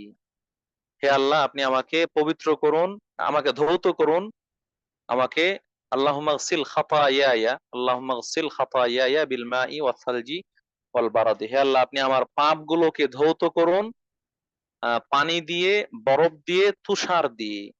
তাহলে পাপ ধৌত করা, এই অর্থেও পানির ব্যবহার হাদিসের মধ্যে উল্লেখ করা হয়েছে। সম্মানিত উপস্থিতি, অতএব পানি দিয়ে আল্লাহ রাব্বুল আলামিন আমাদেরকে পবিত্র হওয়ার পদ্ধতি দান করেছেন পানি দিয়ে, সেই কথাটা এই আয়াতের মাধ্যমে আল্লাহ রাব্বুল আলামিন আমাদেরকে জানিয়েছেন। তাহলে আমরা যে পানি দিয়ে পবিত্রতা অর্জন করব, সেই পানি কোন পানি? সেটা এক নম্বর আমরা কোরআনের মধ্যে দলিল পেলাম যে বৃষ্টির পানি। আল্লাহ রাব্বুল আলামিন আকাশ থেকে বৃষ্টির পানি নাজিল করেন, যেটা হচ্ছে পবিত্র পানি। বৃষ্টি যে বর্ষণ হয়, এই বৃষ্টির পানি এটা হচ্ছে পবিত্র পানি। এ ব্যাপারে আরেকটি দলিল রয়েছে সূরা আল ফুরকানে ৪৮ নং আয়াতে আল্লাহ রাব্বুল আলামিন বলছেন, ওয়া আনজালনা মিনাস সামাই মাআন তাহুরা, নিশ্চয় আমি আকাশ থেকে বর্ষণ করেছি বা বর্ষণ করি, নাজিল করি পবিত্র পানি। আকাশ থেকে পবিত্র পানি বর্ষণ করি। তাহলে বৃষ্টির পানি যেটা, এটা পবিত্র পানি, এ ব্যাপারে কোনো সন্দেহ নেই, স্বয়ং কোরআনের আয়াত দ্বারা প্রমাণিত এটি। প্রিয় উপস্থিতি, এই জায়গায় যেহেতু আমরা পবিত্র পানির কথা শুনলাম আয়াতের মাধ্যমে, তাহলে এখান থেকে পরোক্ষভাবে বোঝা যায় কিছু পানি অপবিত্র রয়েছে, সব পানি পবিত্র নয়। সব পানি পবিত্র নয়। আহ যেহেতু সব পানি পবিত্র নয় এটা আমরা বুঝতে পারছি, কিছু পানি পবিত্র হিসেবে কোরআনে উল্লেখ করা হয়েছে, কিছু পানি উল্লেখ করা হয়নি। এখান থেকে পরোক্ষভাবে বোঝা যাচ্ছে যে সব পানি পবিত্র নয়। তাহলে কোন পানিটা পবিত্র আর কোন পানিটা পবিত্র নয়, সেটার আলোচনা জানা দরকার। এই জন্য ওলামায়ে কেরাম এই পানিকে দুই ভাগে বিভক্ত করেছেন। পানিগুলো দুই ভাগে বিভক্ত, একটা হচ্ছে তহুর, মাউন তহুর, যেমনটা কোরআনের আয়াতের মধ্যে এসেছে, আল্লাহ রাব্বুল আলামিন আকাশ থেকে পবিত্র পানি, মাআন তাহুরা, পবিত্র পানি বর্ষণ করেন। মা তাহুর কোনটা? এমন পানি যেটা আহ সৃষ্টি স্বভাবে বিদ্যমান থাকে, সৃষ্টিগত স্বভাবে বিদ্যমান থাকে। যেই গুণ বা বৈশিষ্ট্য নিয়ে পানি তৈরি হয়েছে, সেই স্বভাব বা বৈশিষ্ট্য এটা অবশিষ্ট থাকে, তার মধ্যে পরিবর্তন আসে না। যেমন আমরা যদি বলি যে পানির রং কেমন, কেউ বলবেন সাদা, কেউ বলবেন নীল, কেউ আরো অন্যান্য বিভিন্ন ধরনের মত বলবেন। আসলে পানি যে পাত্রে রাখা হয় সে পাত্রের যে রং, পানি সে রং ধারণ করে। পানির এটা যেন আলাদা একটা রঙই, অনেকে বলেছেন যে পানির রং, হ্যাঁ, পানি কালার। সম্মানিত উপস্থিতি, তো এই পানি, বৃষ্টির পানি বর্ষণ হওয়ার পরে যে অবস্থা, সে অবস্থায় যদি এটা বিদ্যমান থাকে, তার সাথে কোনো কিছুর সংমিশ্রণ না হয়, নাজাসাত নাপাকি ইত্যাদি কোনো কিছু সংযুক্ত না হয়, তাহলে এটা তহুর, পবিত্র পানি। পবিত্র পানি, এটা আমরা বাংলায় পবিত্র পানি বললেও আরবিতে দুই ভাবে বলা হয়। একটা হচ্ছে তহুর, যে নিজে পবিত্র, অন্যকে পবিত্র করতে পারে। তহুর এমন পানি যে পানিটা নিজে পবিত্র, অর্থাৎ পানি হুকুমের দিক থেকে এটা পবিত্র পানি। আবার এই পানি ব্যবহার করে অজু করা যায় বা গোসল করা যায়। অজু বা গোসল করলে অজু হবে বা গোসল হবে, এরকম পানিকে বলা হয় মাউন তহুর, পবিত্র পানি। আরেক ধরনের পানি রয়েছে, যেই পানি হয়তো নিজে পবিত্র কিন্তু অন্যকে পবিত্র করতে পারে না। পানিটা পবিত্র কিন্তু এই পানির মাধ্যমে অজু করা যাবে না, অথবা গোসল করলে গোসল হবে না, ব্যক্তি পবিত্র হবে না। যেমন আমরা উদাহরণ হিসেবে বলেই ফেলি গোলাপ জল। আমরা গোলাপ জল বলি। গোলাপ, গোলাপ দিয়ে বা গোলাপের পানি দিয়ে অথবা এর নির্যাস দিয়ে যেই পানি তৈরি করা হয় সেটাকে গোলাপ জল বলে। অথবা আঙ্গুর ভিজিয়ে রেখে তার যে রস, বা খেজুর ভিজিয়ে রেখে তার যে নির্যাস, সেই নির্যাসটাকে, যেটাকে আরবিতে নাবিদ বলে, এক ধরনের মিষ্ট পানীয়। তো সেই পানি, অথবা শরবত আমরা বলি, যেটা পানি দিয়ে শরবত তৈরি করা হয়। তো এই জিনিসগুলো পবিত্র, কিন্তু এটা অন্যকে পবিত্র করতে পারে না। কেউ যদি এই শরবত দিয়ে অজু করে বা গোসল করে, তার অজু গোসল হবে না। গোলাপ জল দিয়ে অজু গোসল করলে তার অজু গোসল হবে না। দুধ, এটা লিকুইড, পানি জাতীয়, সেটা দিয়ে গোসল করলে এটা গোসল বা অজু হবে না। তাহলে পানি আমরা দুই প্রকার পেলাম। একটা হচ্ছে তহুর, যেটা নিজে পবিত্র অন্যকে পবিত্র করতে পারে, আর একটা হচ্ছে তাহের, যেটা নিজে পবিত্র কিন্তু অন্যকে পবিত্র করতে পারে না। আরেকটা হচ্ছে নাজাস, নাপাক পানি, যেটা অপবিত্র পানি, যার সাথে নাপাক মিশ্রিত হওয়ার কারণে এটা নাপাক হয়ে গিয়েছে, অপবিত্র হয়ে গিয়েছে। যে পানিগুলো তহুর, নিজে পবিত্র অন্যকে পবিত্র করতে পারে, এরকম পানির সোর্স আমরা একটা বললাম বৃষ্টির পানি, যেটা এই দলিল দ্বারা প্রমাণিত। অনুরূপ ভাবে আরো কিছু পানিকে এরকম পবিত্র পানি হিসেবে আখ্যায়িত করা হয়েছে। যেমন সাগরের পানি, যেমন সাগরের পানি, আহ সাগরের পানি এটাও পবিত্র পানি, এর মাধ্যমে অজু গোসল করা যাবে, সমস্যা নেই। যদিও সাগরের পানি আমরা শুনেছি লোনা পানি, পরীক্ষিত, আপনারাও জানেন, অনেকে জানেন, আমরাও জানি। সাগরের পানি হচ্ছে লোনা পানি, লবণাক্ত পানি, যে পানি সাধারণত পান করা যায় না বা যেটা স্বাস্থ্যকর নয়। কিন্তু এই সাগরের পানি, সমুদ্রের পানি, এটা পবিত্র, এটা পবিত্র, এর মাধ্যমে অজু গোসল করা যাবে। এ ব্যাপারে একটা হাদিস রয়েছে, আহ যে হাদিস বিভিন্ন হাদিসের কিতাবগুলোতে বর্ণিত হয়েছে। একজন সাহাবী তিনি বলছেন যে আমি আল্লাহ রাসূল, আবু হুরায়রা থেকে বর্ণিত, তিনি বলছেন যে একজন ব্যক্তি জিজ্ঞাসা করলো, আল্লাহ রাসূল, আমরা তো সাগরে ভ্রমণ করি, আমরা সাগরে ভ্রমণ করি, সমুদ্রে চলি, নৌযানে চলাচল করি। তো সেই দীর্ঘ পথ পাড়ি দিতে গিয়ে আমাদের সাথে আমরা অনেক পানি নিতে পারি না। এই যে আমাদের মিষ্টি পানি, খাওয়ার জন্য যে পানি, সেই পানি আমরা সাথে নিতে পারি না, কিছু পানি আমাদের সাথে নেই। এখন দীর্ঘ পথ চলতে গিয়ে যদি আমরা আমাদের সাথে বহন করা পানি এটা অজু গোসলে ব্যবহার করে ফেলি, তাহলে তো পানি শেষ হয়ে যাবে, আমরা পান করতে পারবো না। আমাদের যখন পিপাসা লাগবে তখন আমরা পিপাসা নিবারণ করতে পারবো না। এই অবস্থায় আমরা কি সাগরের পানি দিয়ে অজু করতে পারবো? এইভাবে ওই সাহাবী প্রশ্ন করলেন, ফাইন তাওয়াদ্দানা বিহি আতাশনা আফানাতাওয়াদ্দাউ বিমাইল বাহর, আমরা কি সাগরের পানি দিয়ে অজু করতে পারবো? ফাকালা হুয়া আত-তাহুরু মাউহু আল হিল্লু মাইতাতুহু, আল্লাহ রাসূল সাল্লাল্লাহু আলাইহি সাল্লাম বললেন, সাগরের পানি এটা পবিত্র, সাগরের পানি এটা পবিত্র। পাশাপাশি এই প্রশ্নের সাথে আল্লাহ রাসূল সাল্লাম আরেকটা উত্তর দিয়ে দিলেন, যে ব্যাপারে রাসূলকে জিজ্ঞাসা করা হয়নি, কিন্তু তিনি নিজের থেকেই স্বপ্রণোদিত হয়ে উত্তর দিলেন, আল হিল্লু মাইতাতুহু, সাগরে যে মারা যায় মৎস্য, মাছ ইত্যাদি, সেটাও খাওয়া জায়েজ। সাগরের মরা, পানির মরা, সেটা খাওয়াও জায়েজ। জীবিত তো খাওয়া যাবেই, মাছ, জিন্দা মাছ ইত্যাদি সেগুলো। আর যেটা মরে যায় সেটাও কি খাওয়া যাবে। আল্লাহু আকবার। যদি মাছ জবাই করে খেতে হতো, জবাই করার বিধান থাকতো, তাহলে আমরা হয়তো অনেকেই মাছ খেতেই পারতাম না, খাওয়ার সুযোগই পেতাম না। পানি থেকে উঠাতে না উঠাতেই মাছ মারা যেত, আর আমরা এটা জবাই করতে পারতাম না, খেতেও পারতাম না। কিন্তু আল্লাহ রাব্বুল আলামিন বিধান দিয়ে দিয়েছেন যে পানির প্রাণী যেগুলো মৎস্য বা মৎস্য জাতীয় প্রাণী, সেগুলো জবাইয়ের দরকার নেই, সেগুলো মরে গেলেও খাওয়া যাবে, সমস্যা নেই। প্রিয় উপস্থিতি, তাহলে আমরা দ্বিতীয় সোর্স পেলাম, সেটা হচ্ছে সাগরের পানি, সমুদ্রের পানি, সেটাও তহুর, এটা নিজে পবিত্র, অন্যকে পবিত্র করতে পারে। তৃতীয়ত মা উন্নাহার বা নদীর পানি, নদীর পানি সেটাও সেটাও পবিত্র। যেমনটা বিভিন্ন ঘটনায় রয়েছে, নীল, ফুরাত ইত্যাদি সেগুলোর কথা, এগুলো জান্নাত থেকেই প্রবাহিত হয়ে এসেছে, এবং সেগুলো পবিত্র পানি।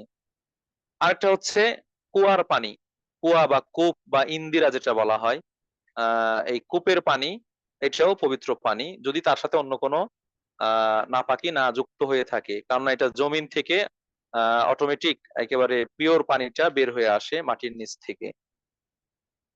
এই ব্যাপারে একটা হাদিসও রয়েছে, আল্লাহ রাসূল সাল্লাল্লাহু আলাইহি সাল্লামকে জিজ্ঞাসা করা হয়েছে যে বিইরে বুদাআ, বুদাআ গোত্রের একটা কূপ ছিল, সেই কূপের পানি সম্পর্কে জিজ্ঞাসা করা হলো, আফানা তাওয়াদ্দাউ বিহি, আমরা কি সেই কুয়ার পানি দিয়ে ওযু করব? ফাকালা আল মাউ তাহুরুন লা ইউনাজ্জিসুহু শাই, রাসূল সাল্লাল্লাহু আলাইহি সাল্লাম বললেন, যেটা পানি পবিত্র, কোন জিনিস তাকে নাপাক করতে পারে না, অপবিত্র করতে পারে না। আহ পঞ্চমত, পঞ্চমত হচ্ছে ঝর্ণার পানি, ঝর্ণার পানি, যেটা ঝর্ণা প্রবাহিত হয়, সেই পানিও পবিত্র এবং অন্যকে পবিত্র করতে পারে, যদি তার সাথে অন্য কোনো নাপাক না মিশ্রিত হয়, কেননা এটাও জমিন থেকেই বের হয়ে আসে। আর ষষ্ঠ এবং সপ্তম এই জায়গায় আমরা সালজের কথা বলবো, যেটা হচ্ছে তুষার, বিভিন্ন এলাকায় তুষারপাত হয়, তুষার পড়ে সেটা জমাট বেঁধে যায়, এরপরে আস্তে আস্তে সেটা আবার বিগলিত হয়, গলে গলে সেখান থেকে পানি ঝরে। অনুরূপভাবে বরফ, বরফ যেগুলো অটোমেটিক ন্যাচারালি বরফ হয়ে যায়, ফ্রোজেন হয়ে যায়, এরকম যেগুলো সাগরের মধ্যে অথবা কোনো ঠান্ডা প্রবণ এলাকায় পবিত্র পানি, সাগরের পানি বরফ হয়ে গিয়েছে, তো সেই বরফ কৃত পানি যদি পবিত্র অবস্থায় বরফকৃত হয়, তাহলে সেটাও পবিত্র এবং নিজে পবিত্র, অন্যকে পবিত্র করতে পারে। তাহলে এই ধরনের পানিগুলো এটা হচ্ছে পবিত্র পানি, এবং নিজে পবিত্র, অন্যকেও পবিত্র করতে পারে, যেটা আমরা কোরআন এবং হাদিস থেকে বলার চেষ্টা করলাম। তাহলে লিকুইড জাতীয় হলেই সেটা দিয়ে অজু করা যাবে, গোসল করা যাবে, পবিত্রতা অর্জন করা যাবে, বিষয়টা এরকম নয়। বরং আমরা যেই 6 থেকে 7টা সোর্সের কথা বললাম, আকাশের পানি, সমুদ্রের পানি, আকাশের পানি বলতে বৃষ্টির পানি, সাগরের পানি, সমুদ্রের পানি, তারপরে হচ্ছে নদীর পানি, কূপের পানি, ঝর্ণার পানি, তুষার বা বরফ বিগলিত যে পানি, এইগুলো দিয়ে পবিত্রতা অর্জন করা যাবে, এগুলো নিজে পবিত্র, অন্যকে পবিত্র করতে পারে। প্রিয় উপস্থিতি, এর বাইরে যে সকল লিকুইড রয়েছে, যেমন আপনার বিভিন্ন যেগুলোকে কি বলা হয়, জ্বালানি, জ্বালানি তেল, ফুয়েল, ফার্নেস অয়েল যেগুলো, সেগুলো পেট্রোল, ডিজেল, কেরোসিন, অথবা অকটেন ইত্যাদি, এই ধরনের এয়ার ফুয়েল, এই ধরনের জ্বালানিগুলো দিয়ে বা লিকুইড জিনিস দিয়ে অজু গোসল করলে সেগুলো দিয়ে অজু গোসল হবে না। আমরা এর আগে বললাম যে দুধ, এটাও লিকুইড, কিন্তু তা দিয়ে অজু গোসল সেটা করলে হবে না। এগুলো হয়তো কোনোটা নিজে পবিত্র, অন্যকে পবিত্র করতে পারে না, আবার কোনোটা হয়তো নিজেই অপবিত্র, অন্যকে পবিত্র করার কোনো সুযোগই নেই। প্রিয় উপস্থিতি, এরপরে আমরা মোটামুটি এখন পবিত্র পানি কোনগুলো, যেই পানিগুলো দিয়ে অজু গোসল করব তার একটা বিবরণ আমরা পেলাম। এখন কিছু আমাদের সচরাচর জিজ্ঞাসা থাকে এই পানি সংক্রান্ত বিষয়ে। সেই জিজ্ঞাসাগুলোর আমরা উত্তর খোঁজার চেষ্টা করব, যাতে করে আমাদের কাছে বিষয়টা আরো স্পষ্ট হয়ে যায়। যদি কখনো পানির সাথে কোনো নাপাকি মিশ্রিত হয়, পানির সাথে কোনো নাপাক মিশ্রিত হয়, আপনি এক বালতি পানি ভরে রেখেছেন, গোসল করবেন অথবা অজু করবেন, সেখানে গিয়ে আপনার বেবি পেশাব করে দিল, অথবা এখন অ্যাটাচড বাথরুম যেখানে গোসল আর ইয়ে সব এক জায়গায় থাকে, আপনি বাথটবে পানি ভরেছেন কিন্তু কোনো না কোনো ভাবে পেশাবের ছিটে ফোঁটা গিয়ে সেখানে পড়ে গিয়েছে, অথবা সে বাথটবের মধ্যে কোনো ইঁদুর এই জাতীয় কোনো জিনিস পড়ে মরে গিয়েছে, পচে গিয়েছে ইত্যাদি, তখন এই পানিটার হুকুম কি হবে? এই পানিটা কি পাক না নাপাক, এটা পবিত্র না পবিত্র নয়? এই প্রথম দিকে আমরা বলেছি যে ছাদের উপরে ট্যাঙ্কি থাকে, পানির ট্যাঙ্কি, সেই ট্যাঙ্কির মধ্যে কিন্তু অনেক সময় দেখেছি আমরা যে কাক, বিশেষত কাক, সেই কাক ভিতরে মরে পচে আপনার শুধু হাড়গোড় গুলো পাওয়া যায়, যখন ওয়াশ করা হয়, পরিষ্কার করা হয়, তখন হাড় হাড্ডি গুলো পাওয়া যায়, তার মানে সে পড়ে ভিতরে মারা গিয়েছে, ভ্যানিশ হয়ে গিয়েছে। অনেক সময় এগুলো শহর এলাকাগুলোতে বেশি হয়ে থাকে। বানর, বিভিন্ন বানর বাসার ছাদে ঘোরাফেরা করে, সেগুলো ট্যাঙ্কির মধ্যে পড়ে ডুবে মারা যায় ইত্যাদি, এবং সেটা পচে গিয়ে তার দুর্গন্ধ ইত্যাদি পানির মাধ্যমে প্রকাশ পায়। তো এই যে আরেকটা যেটা সচরাচর অবস্থা খুব ব্যাপক আকারে ছিল, বিশেষ করে যেগুলো বস্তি এলাকা, সেই জায়গাগুলোতে, অথবা পানির সরবরাহের ব্যবস্থাটা খুব বেশি ভালো নয়, সেই জায়গাগুলোতে এমনটা হয়। ওই যে পানির লাইন ড্রেনের মধ্য দিয়ে, ময়লার ড্রেনের মধ্যে দিয়ে নিয়ে গিয়েছে, কখনো পাইপ লিক করে ড্রেনের পানি আপনার ওই পানির পাইপের ভিতরে ঢুকে সেই পানি আপনার হাউজে এসেছে, ট্যাঙ্কিতে এসেছে। তো এই সকল অবস্থাগুলোতে আপনি সেই পানি কিভাবে ব্যবহার করবেন? এবং যেটা আমরা সম্প্রতি দেখছি, এখন বিভিন্ন সময় যখন বৃষ্টি হয়, বৃষ্টি হলে সেই বৃষ্টির পানি রাস্তায় জমে গিয়ে বাসা বাড়িতে নিচতলায় হাউস থাকে, সে হাউজের মধ্যে প্রবেশ করে। আর শহর এলাকাগুলোতে রাস্তাঘাটে তো অনেক নোংরা আবর্জনা, কুকুর তার পেশাব পায়খানা ইত্যাদি সেগুলো থাকে। তো এই পানি যখন ট্যাঙ্কির পানির সাথে মিশে যায়, তখন সেই পানিগুলোর হুকুম কি? এটার মাধ্যমে আমরা কি আহ অজু গোসলে ব্যবহার করতে পারবো কি পারবো না, পবিত্র হতে পারবো কি পারবো না? এই জায়গাগুলো থেকে আসলে বিষয়গুলো শুনতে বিরক্তিকর মনে হতে পারে, অথবা দৃষ্টিকটু মনে হতে পারে, কিন্তু আমি মনে করি যে প্রয়োজনীয় বিষয়গুলো। তো এগুলোর আমরা মুখোমুখি হই অনেক সময়, জিজ্ঞাসার মুখোমুখি হয়, সেই হিসেবে আমরা বলছি। এবং কিতাবের মধ্যে কিন্তু এই বিষয়গুলোকেও আলোচনায় নিয়ে আসা হয়েছে।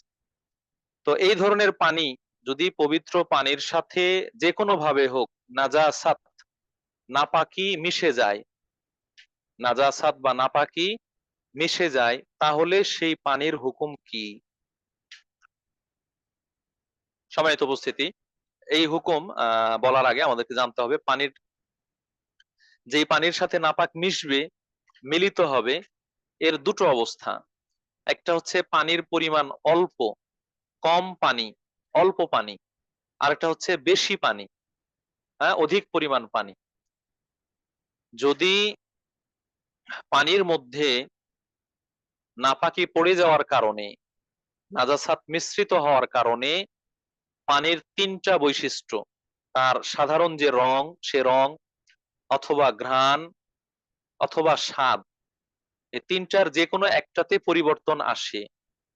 আবারও বলছি, পানির সাথে নাপাকি মিশ্রিত হওয়ার কারণে, নোংরা মিশ্রিত হওয়ার কারণে, আবর্জনা মিশ্রিত হওয়ার কারণে পানির তিনটা বৈশিষ্ট্যের যে কোনো একটা বৈশিষ্ট্য যদি পরিবর্তন হয়ে যায়, তার রং পাল্টিয়ে গিয়েছে, অথবা তার দুর্গন্ধ চলে এসেছে, অথবা যে স্বাদ ছিল পানির, স্বাভাবিক স্বাদ, মিষ্টতা, সেটাও নেই, এরকম কোন একটা কিছু হয়, তাহলে ওই পানি নাপাক।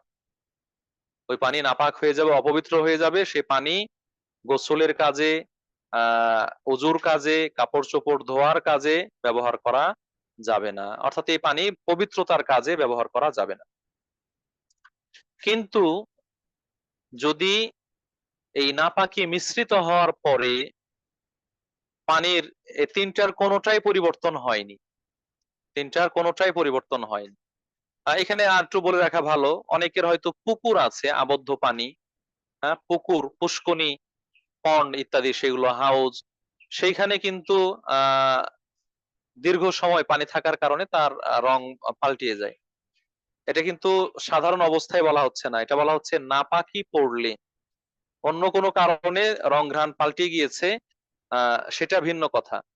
কিন্তু তার সাথে কোনো নাপাক জাতীয় জিনিস, অপবিত্র জিনিস মিশ্রিত হওয়ার কারণে যদি এরকম জিনিসগুলো পরিবর্তন হয়, তখন তার ক্ষেত্রে এই হুকুম আমরা যেটা বললাম, যেটা নাজাসাত হয়ে যাবে, নাপাক হয়ে যাবে, এর দ্বারা পবিত্রতা অর্জন করা যাবে না।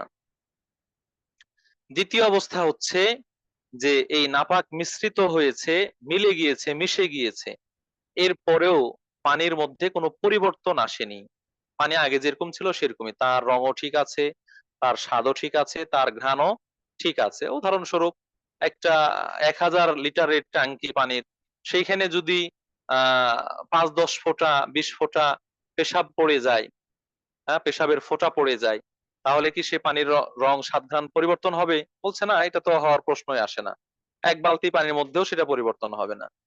তো এরকম যদি আহ নাপাক পড়েছে কিন্তু তার কোনো কিছুই পরিবর্তন হয়নি, সেক্ষেত্রে বিধান কি? সেক্ষেত্রে বিধান হচ্ছে যে পানির পরিমাণ যদি অল্প হয়, পানির পরিমাণ অল্প হয়, তাহলে নাপাক যতটুকুই হোক, নাজাসাত যতটুকুই হোক, পানির পরিবর্তন আসুক আর না আসুক, সে পানিটা নাপাক হয়ে যাবে। আর যদি পানির পরিমাণ বেশি হয়, পানির পরিমাণ বেশি হয়, তাহলে প্রথম যে অবস্থাটা বললাম, এই নাপাকের কারণে যদি রং স্বাদ ঘ্রাণ কোন একটা পরিবর্তন হয়, তাহলে এটা নাপাক হবে, আর যদি পরিবর্তন না হয় তাহলে নাপাক হবে না। এখানে জানার বিষয় যে কতটুকু পরিমাণ পানি থাকলে সেটাকে কম পানি বলা হবে, আর কতটুকু পরিমাণ থাকলে সেটাকে বেশি পানি বলা হবে। এই কম বা বেশি এর মানদণ্ডটা কি, এ ব্যাপারে এই বইয়ের মধ্যেই একটি হাদিস উদ্ধৃত করা হয়েছে। সেটা বলছেন আব্দুল্লাহ ইবনে উমর রাদিয়াল্লাহু তাআলা আনহু থেকে বর্ণিত হাদিস।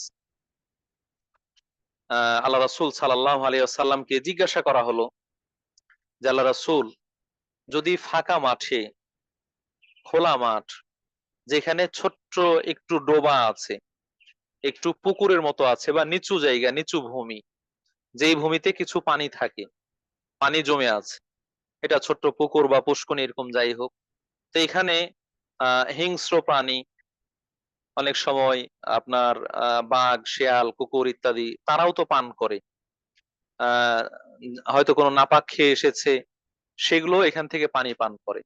তো এইরকম পানি, এটার হুকুম কি? এরকম পানির হুকুম কি? যখন এই প্রশ্ন করা হলো, তখন আল্লাহ রাসূল সাল্লাল্লাহু আলাইহি সাল্লাম উত্তর দিলেন, ইযা বালাগাল মাউ কুল্লাতাইনি লাম ইয়াহমিলিল খাবাসা, যদি পানির পরিমাণ 2 কুল্লা পরিমাণ হয়, তাহলে সেই পানি নাপাক হবে না। পানির পরিমাণ যদি 2 কুল্লা পরিমাণ হয়, তাহলে সে পানি নাপাক হবে না। এখন কুল্লাতান বলা হলো, কুল্লাহ আরবি শব্দ, যার বাংলা অর্থ হচ্ছে কলস বা ঠিলা, ঠিলা বা কলস বা কলসি। আগে এক সময় মা চাচিরা গ্রামে গঞ্জে ঘাট থেকে পানি নিয়ে আসতো, কুয়া থেকে পানি নিয়ে আসতো কলসের মাধ্যমে, কলসির মাধ্যমে। এই কলসেরও আবার বিভিন্ন ধরন রয়েছে, মাটির কলস, আপনার স্টিলের কলস, আরো বিভিন্ন ধরনের কলস। তো এইগুলোর স্থান কাল পাত্রভেদে আকার, আয়তন এবং গঠনে অনেক ভিন্নতা রয়েছে, বিভিন্ন ধরন রয়েছে। তো যেভাবেই হোক, আগের যুগে মানুষ এই পানি সংরক্ষণ করার জন্য এই ধরনের কলসগুলো ব্যবহার করত, যেটাকে কুল্লা বলা হয়েছে। তো এই কুল্লার পরিমাণ কতটুকু, পরিমাণের ব্যাপারে আহ যে আলোচনাগুলো এসেছে, যে 1 কুল্লা প্রায় 93 সার মতো বলা হচ্ছে, যেটা মোটামুটি হিসেব করলে লিটারে আসে 160.5, হ্যাঁ, 0.5 আর কি, 100, আমরা 60/61 ধরলাম, 161 লিটার। 1 কুল্লা পরিমাণ হচ্ছে 161 লিটার। তাহলে 2 কুল্লাতে হবে আহ 300, মোটামুটি 22 লিটার। 322 লিটার। এটা আমরা 350 ধরলাম, আরো কেউ কেউ এর পরিমাণে কম বেশি করেছেন। তো সেটা সামগ্রিকভাবে বলা হচ্ছে 300 থেকে 500 লিটার। 300 থেকে 500 লিটার। 300 থেকে 500 লিটার পানি ধরে এরকম পাত্র, অথবা এর এত পরিমাণ পানি, 300 লিটার আমরা ধরি যে 350 লিটার বা 400 লিটার এরকম পরিমাণ পানি যদি থাকে, তাহলে সেই পানিটাকে বলা হবে ইসলামী শরীয়তের পরিভাষায় বেশি পানি। এরকম পরিমাণ, এটা কম পানি নয়, অল্প পানি নয়, এটা হচ্ছে বেশি পানি। তার থেকে যদি কম থাকে, 300 লিটারের যদি কম থাকে, তখন সেটাকে আমরা বলবো যেটা হলো কম পানি অথবা অল্প পানি, এটা স্বল্প পানি, এটা বেশি পানি নয়। তাহলে এখানে আমরা যদি ফিরিয়ে বলি, ঘুরিয়ে বলি, কথাটা কেমন হবে? যদি 300 থেকে 500 লিটারের কমে কোনো পানির মধ্যে নাপাকি পড়ে, নাজাসাত পড়ে, সেটা অল্প হোক বা বেশি হোক, এটা নাপাক হয়ে যাবে। সে পানি ব্যবহার করা যাবে না পবিত্রতার কোনো কাজে, অজু, গোসল, কাপড় চোপড় ধোয়া ইত্যাদি কোনো কাজে ব্যবহার করা যাবে না। আর যদি পানি এই 3 থেকে 500 লিটারের বেশি থাকে, তার মধ্যে নাজাসাত বা নাপাকি পড়ে যায়, মিশ্রিত হয়ে যায়, মিশে যায়, আর মেশার কারণে তার রং, স্বাদ, ঘ্রাণের মধ্যে পরিবর্তন চলে আসে, তাহলে সেটা নাপাক হবে।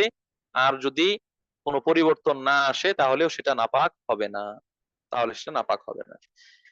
এই হচ্ছে মোটামুটি মাসালাটা, যেটা আমরা বললাম, যদি পবিত্র পানির সাথে নাপাক মিশ্রিত হয়, মিলে যায়, মিশে যায়, তাহলে তার বিধানটা কেমন হবে, আহ সেটার আলোচনা মোটামুটি করা হলো। আরেকটা পয়েন্ট আসে যেই জায়গায়, যে পবিত্র পানির সাথে নাপাক মিশ্রিত হলে, অপবিত্র জিনিস মিশ্রিত হলে তার এই বিধান, যেটা আমরা পেলাম 2 অবস্থা এবং সে অনুযায়ী বিধান। কিন্তু যদি পবিত্র পানির সাথে পবিত্র জিনিস মিশ্রিত হয়, পবিত্র পানির সাথে পবিত্র জিনিস মিশ্রিত হয়েছে, যেমন আমরা কিছুক্ষণ আগে উদাহরণ হিসেবে বলছিলাম যে পবিত্র পানির সাথে আপনি আহ ডিটারজেন্ট পাউডার মিশিয়েছেন, ডিটারজেন্ট পাউডার, কাপড় ধোবেন এই জন্য। পরবর্তী দেখা গেল যে আপনার ঘরে আর কোনো পানি নাই এই পানি ছাড়া, তখন এই পানি দিয়ে আপনি ওযু করতে পারবেন কি পারবেন না? অথবা পবিত্র পানির সাথে ওই যে খেজুর মেশানো হয়েছে, তার নির্যাসটা তার মধ্যে বের হয়ে, যেটাকে নাবিদ বলা হয়, অথবা আপনি লেবু দিয়ে শরবত করেছেন, ইত্যাদি ইত্যাদি। এরকম পবিত্র জিনিসের সাথে যদি পানির সাথে যদি পবিত্র জিনিস মিশে যায়, মিলে যায়, তখন সেই পানির হুকুম কি হবে? সেটা কি আমাকে পবিত্র করতে পারবে? তা দিয়ে কি ওযু গোসল করা যাবে নাকি যাবে না? প্রিয় উপস্থিতি, এই পয়েন্টে আমরা বলবো যে পবিত্র জিনিসের পানির সাথে যদি পবিত্র জিনিস মিশে বা মিশ্রিত হয়, তাহলে এরও দুটো অবস্থা হবে। প্রথম অবস্থা হচ্ছে যে যেই জিনিসটা মিশলো, মিশে যাওয়ার ফলে, মিশ্রিত হওয়ার ফলে ওই জিনিসের প্রভাবটাই বেশি, পানির প্রভাব সেরকম নাই, এটাকে আর পানি বলছেন না, এখন বলছেন সাবান পানি, অথবা শরবত, অথবা গোলাপ জল, অথবা আপনার এটার রস, ওটার জুস, ইত্যাদি ইত্যাদি। তখন আর স্বাভাবিক পানি বলছেন না। তার মানে যে জিনিসটা মিশে গিয়েছে তার প্রভাবটা বিস্তার হয়েছে, সেটাই বেশি প্রভাব ফেলেছে, পানির অস্তিত্বটা তুলনামূলক কম। এরকম ক্ষেত্রে আমরা বলবো যে এই পানিটা এটা তাহের, এই পানিটা পাক, কিন্তু এই পানির মাধ্যমে আপনি অজু গোসল করতে পারবেন না, এটা গায়রু মুতাহির, অন্যকে পবিত্র করতে পারেন, নিজে পাক পবিত্র, কিন্তু এই পানির মাধ্যমে পাক পবিত্র হওয়া যাবে না। আর যদি এরকম হয় যে পানির সাথে কোনো কিছু পড়ে গিয়েছে, মিশে গিয়েছে, অথবা আপনি ইচ্ছা করেই মিশিয়েছেন, যেমন আপনার কি করা হয়, বড়ই পাতা মেশানো হয়, বিশেষ করে মৃত ব্যক্তিকে গোসল দেওয়ার জন্য যে পানি, সেই পানির সাথে বড়ই পাতা, কুল পাতা সেটা মেশানো হয়। সেই পাতা দিয়ে পানি গরম করে তারপরে গোসল দেওয়া হয়। তো এইরকম সংমিশ্রণ করার কারণে পানির প্রভাবটা কমে যায় না, পাতার প্রভাব বেড়ে গিয়েছে এরকম নয়, বরং পানিটাই পানি হিসেবেই থাকে, তার সাথে কিছু বড়ই পাতা মেশানো হয়েছে। তো এরকম যদি হয়, পানিটাই পানি প্রভাবিত হয়নি, যে জিনিস মেশানো হয়েছে সেটা নগণ্য অল্প কিছু, তাহলে সেটা পবিত্র পানির হুকুমেই থাকবে। এই পানি দিয়ে পবিত্র হওয়া যাবে, গোসল করা যাবে, ওযু করা যাবে, সমস্যা নেই। দলিল কি? এক্ষেত্রেও আহ দলিল রয়েছে, যেটা আল্লাহ রাসূল সাল্লাল্লাহু আলাইহি ওয়াসাল্লাম এর মেয়ে যায়নাব, তার বড় মেয়ে যায়নাব যখন মারা গেলেন রাদিয়াল্লাহু তাআলা আনহা, তো তাকে গোসল দিচ্ছিলেন কয়েকজন মহিলা সাহাবীরা। আল্লাহ রাসূল সাল্লাল্লাহু আলাইহি ওয়াসাল্লাম খোঁজ খবর নিচ্ছিলেন এবং কিভাবে গোসল দিতে হবে সেগুলো বলছিলেন। তো সেই সময় তাদেরকে বললেন, ইগসিলনাহা থালাথান আও খামসান আও আকসারা মিন যালিকা ইন রাআইতুন্না বিমাইন ওয়া সিদরিন। তোমরা এই মেয়েকে গোসল দাও ৩ বার বা ৫ বার, অথবা প্রয়োজন মনে করলে আরো বেশি। কি দিয়ে? বিমাইন ওয়া সিদরিন, পানি এবং বড়ই পাতা দিয়ে, অর্থাৎ বড়ই পাতা মিশ্রিত পানি দিয়ে। তাহলে বড়ই পাতা মিশ্রিত পানি দিয়ে আল্লাহ রাসূল সাল্লাল্লাহু আলাইহি ওয়াসাল্লাম গোসল দিতে বললেন। এখানে বড়ই পাতা মেশানোর কারণে আপনার পানির যে প্রভাব, সে প্রভাব কমে যায়নি। বড়ই পাতা তো পবিত্র, এটা তো নাপাক নয়। আর এটা মেশানোর কারণে পানির প্রভাব কমে যায়নি, বরং পানির প্রভাবই বেশি ছিল, বড়ই পাতার প্রভাব কম ছিল। এই জন্য আল্লাহ রাসূল সাল্লাল্লাহু আলাইহি ওয়াসাল্লাম সেটা দিয়ে গোসল করাতে বললেন। কিন্তু যদি বেশি পরিমাণ হয়ে যায় ওই জিনিস, যেমন আমরা গোলাপ জলের কথা বললাম, যেটা সুঘ্রাণ ছড়ায় যে পানির মধ্যে, এটাকে আমরা পানি বলছি না, আমরা বলছি গোলাপ জল। তার মানে এটা শুধু জল নয়, বরং গোলাপ জল, গোলাপ ফুল, তার প্রাধান্যটাই বেশি হয়ে গেছে। এরকম আর অন্যান্য বিভিন্ন ফ্লেভার দিয়ে বিভিন্ন পানির কথা পাওয়া যায়, অথবা বিভিন্ন সুগন্ধির কথা পাওয়া যায়, সেগুলোর ক্ষেত্রে সেই বিধানগুলো প্রযোজ্য হবে। প্রিয় উপস্থিতি, তাহলে মোটামুটি আমরা আহ পানির দুটো অবস্থা পেলাম। আর একটা অবস্থা রয়েছে, আমি জানি না অডিয়েন্স যারা আছেন, যারা শুনছেন, তারা কি বিরক্ত বোধ করছেন নাকি স্বাভাবিকভাবে নিচ্ছেন। খুব বিস্তারিত হয়তো বলা হয়ে যাচ্ছে বিষয়গুলো। তো আমি আরেকটা পয়েন্ট আছে, সেই পয়েন্টটা আলোচনা করার চেষ্টা করব। সেটা হচ্ছে আল মাউল মুস্তামাল।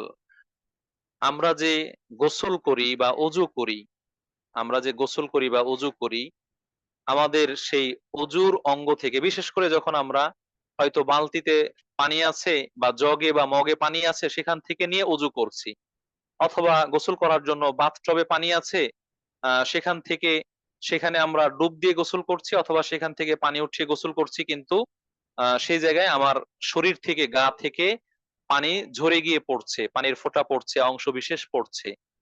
তো এই যে আমি যেটা ব্যবহার করলাম পবিত্র হওয়ার জন্য, অজু করার জন্য বা গোসল করার জন্য, এর যে অংশ বিশেষ পড়লো, পানির ফোঁটা ওই পানির সাথে মিশলো, এতে করে কি ওই পানিটা নাপাক হয়ে যাবে, নাকি সেটা পাক থাকবে?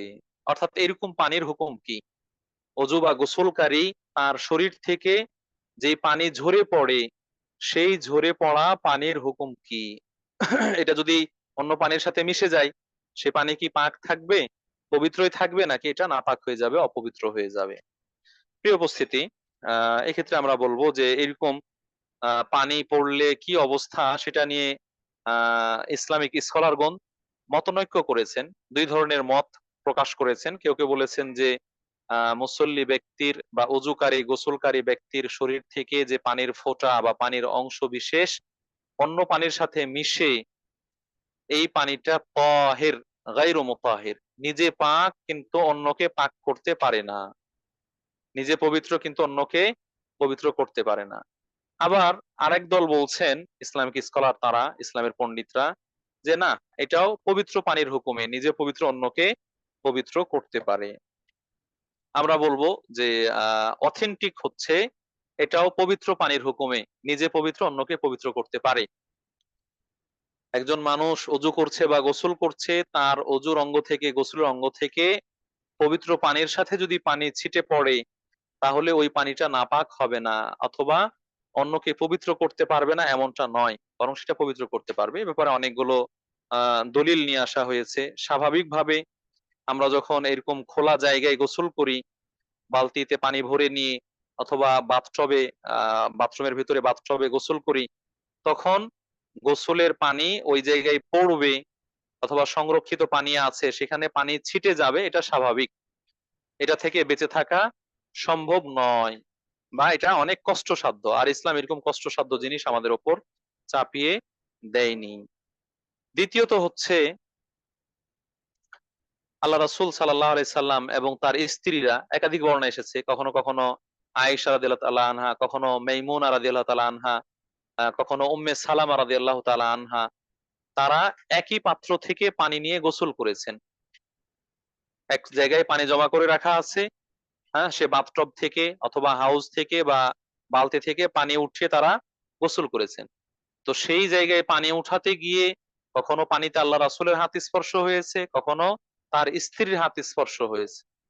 তো যদি এই পানি ব্যবহার করার কারণে আহ অজুকারী বা গোসলকারীর শরীরের পানি ওই পানিতে পড়লে নাপাক হয়ে যেত, তাহলে আল্লাহ রাসূল সাল্লাল্লাহু আলাইহি ওয়াসাল্লাম এই পানি ব্যবহার করে গোসল করতেন না বা অজু করতেন না। যেহেতু আল্লাহ রাসূল সাল্লাল্লাহু আলাইহি ওয়াসাল্লাম করেছেন, তাহলে বোঝা যাচ্ছে যে এটা নাপাক হয় না। আরেকটা দলিল হচ্ছে যে আল্লাহ রাসূল সাল্লাল্লাহু আলাইহি সাল্লাম যখন অজু করতেন বিশেষ করে ষষ্ঠ হিজরির পরে, হুদাইবিয়ার সন্ধির সময় এবং তার পরবর্তী সময়গুলোতে, তখন সাহাবায়ে কেরাম রাসূলের অজুর পানিটুকু, হ্যাঁ, গা থেকে যে পানি ঝরে যাচ্ছে সেই পানিটুকু সংগ্রহ করার চেষ্টা করতেন। শুধু সংগ্রহ না, সেই পানিটা কাড়াকাড়ি করে মারামারি করে নেওয়ার চেষ্টা করতেন, ঠেলাঠেলি করে নেওয়ার চেষ্টা করতেন। কেন? লিয়াতাবাররাকু, বরকত হাসিলের জন্য। রাসূল সাল্লাল্লাহু আলাইহি সাল্লামের অঙ্গে ব্যবহার হয়েছে অজুর জন্য, তো সেই বরকতময় পানি সংগ্রহ করার জন্য তারা ঠেলাঠেলি করতেন, কাড়াকাড়ি করতেন। তো যদি ব্যবহার করা পানি নাপাক হতো, তাহলে আল্লাহ রাসূল সাল্লাল্লাহু আলাইহি সাল্লামের সামনে এমনটা করা হচ্ছে, তারা আহ তাদেরকে এমনটা করতে দিতেন না। তারা সে পানি নিয়ে নিজের গায়ে নিজের শরীরে স্পর্শ করতেন, ঘুষতেন বা মাজতেন। তো এই দলিলগুলোর মাধ্যমে প্রমাণ হচ্ছে যে মানুষের অজুকারী বা গোসলকারীর অঙ্গ প্রত্যঙ্গ থেকে যেই পানিগুলো ঝরে পড়ে সেই পানিগুলো নাপাক বা নাজাসাত নয়, এটাও পাক পবিত্র, তার মাধ্যমে অজু গোসল করা জায়েজ। সম্মানিত উপস্থিতি, এই ছিল মোটামুটি 3টা পয়েন্ট পানির সাথে একেবারে সংশ্লিষ্ট। আরেকটা পয়েন্ট না বললেই নয়, সেটা হচ্ছে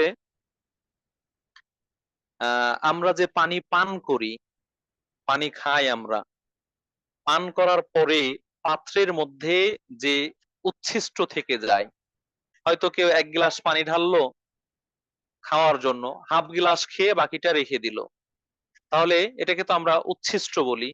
পান করার পরে অবশিষ্টাংশ, অতিরিক্ত অংশ যেটা থেকে গেল, এই পানিটার হুকুম কি? এর মধ্যে আমার ঠোঁটের স্পর্শ হয়েছে, তাহলে এরকম পানির হুকুম কি? তো এক্ষেত্রে বলা হয়েছে যে মানুষ, সে পুরুষ হোক বা নারী, এমনকি মুসলিম হোক বা অমুসলিম, কোন মানুষেরই উচ্ছিষ্ট এটা নাপাক নয়, অর্থাৎ সবগুলো পাক। হিন্দু খ্রিস্টান, তাদের উচ্ছিষ্ট এটাও কি পাক। কোন পাত্রে মুখ লাগিয়ে তারা পান করেছে, বাকি যেটুকু বেঁচে গিয়েছে এটা নাপাক হয়ে যাবে এমনটা নয়, বরং সেটাও পাক। তবে এখানে লক্ষণীয় বিষয় হচ্ছে, সে মুসলিম হোক আর অমুসলিম হোক, কেউ তার মুখে যদি নাজাসাত লেগে থাকে, নাপাক লেগে থাকে, তারপরে সে পাত্রে মুখ লাগিয়ে পান করেছে, তখন সেই পানিটা নাপাক হয়ে যাবে। তো এটা কি মুসলিম বা অমুসলিম হওয়ার কারণে না, এটা তার মুখে নাজাসাত ছিল, সে নাজাসাত লাগার কারণে। উদাহরণস্বরূপ, কোন ব্যক্তি, সে মুসলিমই হোক বা অমুসলিম হোক, মদ পান করে এসেছে, মদ, আহ তো এই মদ এটা হচ্ছে নাপাক। পেশাব যেমন নাপাক, মদটাও নাপাক, নাউজুবিল্লাহ মিন যালিক। এরকম নাপাক জিনিস মানুষ খায়, নাপাক জিনিস মানুষ পান করে, নাউজুবিল্লাহ মিন যালিক। তো এই মদ খেয়ে এসে কেউ কোনো গ্লাসে মুখ লাগিয়ে পানি খেলো, এরপরে কিছু পানি থেকে গিয়েছে, এখন এই পানিটা পাক না নাপাক? এই পানিটা নিঃসন্দেহে নাপাক হয়ে যাবে, যে যদি তার ঠোঁটের মধ্যে মদ লেগে থাকে, এটা মদ লাগার কারণে পানিটা নাপাক হচ্ছে।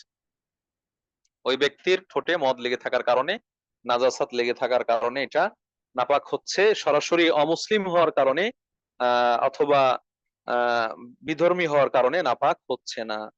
তাহলে এক কথায় আমরা বলবো যে মানুষ, সে পুরুষ হোক বা নারী হোক, মুসলিম হোক বা অমুসলিম হোক, যদি তার মুখে নাপাকি না থাকে বা পানির সাথে কোনোভাবে নাপাকির স্পর্শ না আসে, তাহলে তার পান করা অবশিষ্ট পানি, পান করার পরে যেটা বেঁচে গিয়েছে, থেকে গিয়েছে, সেটা নাপাক হবে না, সেটা নাপাক হবে না। এখন এর সাথে চলে আসে যে যদি সেই পানির পাত্রের মধ্যে আহ কোনো পশু পাখি মুখ দিয়ে দেয়, আপনি অজুর জন্য এক বদনা পানি রেখে এসেছেন, এক মগ পানি ভরে রেখে এসেছেন, হয়তো রুমে গিয়েছেন কাপড় নিয়ে আসবেন অথবা বসার জন্য কোনো জিনিস নিয়ে আসবেন, এসে দেখলেন যে আপনার সেই পানিতে বিড়ালে মুখ দিয়েছে, বিড়াল সে মুখ দিয়েছে, অথবা কুকুরে মুখ দিয়েছে, অথবা এরকম কোনো ছাগলে বা গরুতে মুখ দিয়েছে, তখন সে পানির হুকুম কি হবে? এটা কি পাক থাকবে, পবিত্র থাকবে, নাকি অপবিত্র হয়ে যাবে? প্রিয় উপস্থিতি, এক্ষেত্রে বলা হয়েছে যে সকল প্রাণীর গোস্ত খাওয়া হালাল, যে সকল প্রাণীর গোস্ত খাওয়া হালাল, যেমন গরু, ছাগল, ভেড়া, উট ইত্যাদি, এগুলো যদি মুখ দেয় তাহলে এটা কোনোভাবে নাপাক হবে না, এটা নাপাক হবে না। আর হিংস্র প্রাণী যেগুলো রয়েছে, বাঘ, তারপরে হচ্ছে আপনার নেকড়ে, সিংহ ইত্যাদি, সেগুলোতেও যদি নাপাকি লেগে না থাকে, তাহলে শুধু তার মুখ দেওয়ার কারণে নাপাকি হবে, নাপাক হবে না। এমনকি বিড়ালও যদি মুখ দেয় তাহলে নাপাক হবে না। শুধুমাত্র কুকুর এবং শুকুর, কুকুর ডগ, এই কুকুর এবং শুকুর বা শুয়োর, এই দুটো জিনিস আহ যদি মুখ দেয় সেক্ষেত্রে নাপাক হবে। এছাড়া অন্যান্য জিনিস যদি মুখ দেয়, অন্য প্রাণী বা পশু পাখি ইত্যাদি মুখ দেয়, তাহলে সেটা নাপাক হবে না। কেননা কুকুরের নাপাকের ব্যাপারে স্পষ্ট ভাবে হাদিস এসেছে, ইদা ওয়ালাগা আল কালবু ফি নাই আহাদিকুম ফালিয়াগসিলহু সাবা মাররাতিন উলাহুন্না বিত্তুরাব, তুহুরু ইনাই আহাদিকুম ইদা ওয়ালাগা ফিল কালবু ইয়াগসিলাহু সাবা মাররাত উলাহুন্না বিত্তুরাব। যদি তোমাদের কারো আহ পানির পাত্রে কুকুর মুখ দেয়, কুকুর জিহ্বা ঠেকায় সাধারণত, তাহলে সেই পাত্রটাকে 7 বার ধৌত করতে হবে। কুকুরের জিহ্বার মধ্যে বা কুকুরের লালার মধ্যে এক ধরনের জার্ম রয়েছে, জীবাণু রয়েছে, যে জীবাণু আহ অত্যন্ত ক্ষতিকারক, যার মাধ্যমে জলাতঙ্ক রোগ তৈরি হয়, সৃষ্টি হয়। কুকুর কামড়িয়ে নিলে যেরকম হয়, ঠিক কুকুরের লালা পান করলেও বা লালা কোনোভাবে মানুষের ভিতরে গেলে সেটাও কি করবে, এ ধরনের রোগের সৃষ্টি করবে। তো এটা নাপাক। এই জন্য আল্লাহ রসুল সাল্লাল্লাহু আলাইহি ওয়াসাল্লাম 7 বার ধোয়ার কথা বলেছেন, এবং একবার মাটি দিয়ে ধোয়ার কথা বলেছেন, একবার মাটি দিয়ে ধোয়ার কথা বলেছেন। তাহলে কুকুরের নাপাক মুখ লাগানো, এটা নাপাক হবে। এর বাইরে অন্যান্য পশু পাখি, সেগুলোর মুখ লাগানো, আহ লাগানোর কারণে সেই পানিটা নাপাক হবে না। সম্মানিত উপস্থিতি, মোটামুটি আমরা আজকে পবিত্র অপবিত্র পানি এবং তার আগে পবিত্রতার পরিচয়, এই বিষয়গুলো সংক্রান্ত লম্বা আলোচনা করলাম, বিস্তারিত আলোচনা করলাম। আশা করছি এর মধ্যে আর কারো প্রশ্ন থাকবে না এবং অস্পষ্টতা থাকবে না, যদি কেউ পরিপূর্ণভাবে শুনে থাকেন। তো আমরা যে দীর্ঘ আলোচনা করলাম, এই আলোচনার মধ্যে আজকে মূলত যে বিষয়গুলো আমরা উপস্থাপন করার চেষ্টা করেছি দারসুল ফিকহের মধ্যে, সেটা হচ্ছে পবিত্রতা কাকে বলে, পবিত্রতা অর্জন করা যায় কিসের মাধ্যমে, এগুলোর মধ্যে অন্যতম হচ্ছে পানি। পানির মধ্যে পবিত্র অপবিত্র ভাগ রয়েছে, এবং সেই ভাগগুলোর মধ্যে কিছু দিক আমরা মাসালা হিসেবে উল্লেখ করলাম। আজকে যে আলোচনা করেছি, যার মাধ্যমে আমরা পবিত্র হতে পারবো, সেই বিধিবিধানগুলো, এগুলোর মধ্যে যেগুলো উপকারী, আল্লাহ রাব্বুল আলামিন আমাদেরকে সেগুলো জেনে বুঝে সে অনুযায়ী উপকার গ্রহণ করার তৌফিক দান করুন, আমিন। আর যদি অনিচ্ছাকৃত কোনো ভুল ভাল বলে থাকি, তাহলে আল্লাহ রাব্বুল আলামিন সেগুলো আমাদের হৃদয় থেকে মুছে দিন এবং আমাদেরকে ক্ষমা করুন, আল্লাহুম্মা আমিন। যারা আজকে কষ্ট করে দীর্ঘ সময় ধরে আমাদের সাথে সংযুক্ত আছেন, সামনে ইউটিউব চ্যানেলে এটা শুনবেন, আল্লাহ রাব্বুল আলামিন সকলকে জাযায়ে খায়ের দান করুন, উত্তম বিনিময় দান করুন। তাদের এই সময়, এর কুরবানি, মনোযোগ দিয়ে শোনা এবং কষ্ট করে শোনা, এর যে ত্যাগ তিতিক্ষা, আল্লাহ রাব্বুল আলামিন সেটা কবুল ও মঞ্জুর করুন। এর উত্তম বিনিময় দান করুন, আমিন। আমরা পাশাপাশি আরো দোয়া করি, যারা অসুস্থ আছেন আল্লাহ রাব্বুল আলামিন তাদেরকে সুস্থতা দান করুন, যারা বিপদগ্রস্ত আছেন আল্লাহ রাব্বুল আলামিন তাদেরকে বিপদ থেকে উদ্ধার করুন, যারা কর্মহীন আছেন আল্লাহ রাব্বুল আলামিন উত্তম কর্মের ব্যবস্থা করে দিন। আল্লাহ রাব্বুল আলামিন আমাদের সকলের হালাল রিজিকে, হালাল উপকারে বরকত দান করুন। আল্লাহ রাব্বুল আলামিন আমাদের বিপদ আপদ বালা মুসিবত গুলো দূর করে দিন। পারিবারিক অশান্তি কলহ ইত্যাদি যেগুলো রয়েছে সেগুলো সুষ্ঠু সমাধান করে পরিবারে শান্তি আনয়ন করুন, শান্তি পূর্ণ সহাবস্থান নিশ্চিত করুন, আল্লাহুম্মা আমিন। পাশাপাশি যে সকল মুসলিম ভাই ও বোনেরা মৃত্যুবরণ করেছেন আল্লাহ রাব্বুল আলামিন মৃত মুসলিমদের কবরের আযাব গুলো মাফ করে দিন, তাদের ভুল ত্রুটি গুলো মাফ করে দিন, কবরকে জান্নাতের অংশ বানিয়ে দিন, আল্লাহুম্মা আমিন। এই বলে আমি আমার আলোচনা শেষ করছি। আমরা প্রশ্নোত্তর পর্বে যাব। তবে প্রশ্নোত্তর পর্বের আগে আমি একটু বলতে চাই, গত আলোচনায় আমাকে বলতে বলা হয়েছিল, সেই হিসেবে আমিও ঘোষণা দিয়েছিলাম আমাদের যেই মাদ্রাসা, মাদ্রাসাতুল হুদা আল ইসলামিয়া সালাফিয়া, ঠাকুরগাঁয়ে অবস্থিত, সেখানে আমি জব করি। তো সেই মাদ্রাসায় আলহামদুলিল্লাহ 1500-র মতো ছাত্রছাত্রী রয়েছে। আপনাদের কাছ থেকে সহযোগিতা করার জন্য আহ্বান জানিয়েছিলাম। আলহামদুলিল্লাহ ইতিমধ্যেই হাসিনা আপু তার ব্যক্তিগতভাবে এবং তার মাধ্যমে দিনী বোনদের মাধ্যমে প্রায় 10 জন বাচ্চা, ইয়াতিম বাচ্চা, 10 জন ইয়াতিম বাচ্চা তাদের দায়িত্ব গ্রহণ করা হয়েছে আলহামদুলিল্লাহ। এবং আগস্ট মাস থেকেই তাদের যে ভরণ পোষণের খরচ সেটা পাঠিয়েছেন। আল্লাহ রাব্বুল আলামিন তাদের দানকে কবুল করুন, এটা সাদাকায়ে জারি হিসেবে গণ্য করুন এবং উত্তম বিনিময় দান করুন। এখনো আমরা বলেছি যে 35 জন আমাদের লিস্টেড আছে, আর লিস্টের বাইরে আরো কিছু বাচ্চা রয়েছে যারা একেবারে ইয়াতিম। এদের মধ্যে একজনের ঘটনা আমি বলেছি সেদিন হাসিনা আপুকে, যে জি একটা বাচ্চা এরকম আছে যে বাচ্চাটা পরীক্ষার হলে পরীক্ষা দিচ্ছে, আর ওই একই মাদ্রাসায় তার ছোট বোনও পড়াশোনা করে। তার বাবা এবং মা ওই ছোট বাচ্চা সহ তাকে পৌঁছাতে যাচ্ছিল রাস্তা, মানে মাদ্রাসায় 2 কিলোমিটার ব্যবধানে তাদের বাসা, মোটর সাইকেলে করে। রাস্তায় ওই যে হানিফ নাইট কোচ আছে, সেই নাইট কোচ ধাক্কা দিয়ে তাদেরকে পিষে দিয়েছে এবং সেখানেই স্পট ডেথ হয়ে গেছে। মা, বাবা এবং ছোট বোন, শুধু ওই ছেলেটা বেঁচে আছে। তো ছেলেটা তখনও পরীক্ষার হলে পরীক্ষা দিচ্ছে, সে জানে না যে তার বাবা মার এই অবস্থা। পরবর্তীতে পরীক্ষা শেষ করে তাকে সংবাদ দেওয়া হয়েছে এবং সে জানাজায় অংশগ্রহণ করেছে। তো সেই এতিম বাচ্চাটা এখানে আছে। যমজ 2 জোড়া বাচ্চার কথা বলা হয়েছে, আলহামদুলিল্লাহ ইতিমধ্যে তাদের ভরণ পোষণের দায়িত্ব হয়ে গিয়েছে। এর জি বাইরে ওই আরো বাচ্চাটার আমি অনেক আমি অভাবী নিয়েছি, আছে। যে ওই ভাইটাকে আলহামদুলিল্লাহ, যে আচ্ছা যার আচ্ছা। বাবা মা মারা গেছে। আর আপনি বলেছেন 2 বোন 1 ভাই, ওইটা আমি আপনাকে লিস্টটা পাঠাবো যে 10 জনের। হ্যাঁ, আমি আরো চেষ্টা জি, করছি আরো কিছু বোনকে এখানে ইনক্লুড করার জন্য, যাতে আমরা আরো একটু বড় সংখ্যায় ইয়ে করতে পারি, ইয়াতিমদের দায়িত্ব নিতে পারি ইনশাল্লাহ। আল্লাহ তৌফিক দান করুন। আল্লাহ তোমার জাযাকিল্লাহু আমিন, খাইরান। জাজাকাল্লাহ খাইরান আপনাকেও। والله وجزا মাধ্যমে الله জি كل من ساهم في هذه الخير في هذه الخيرية।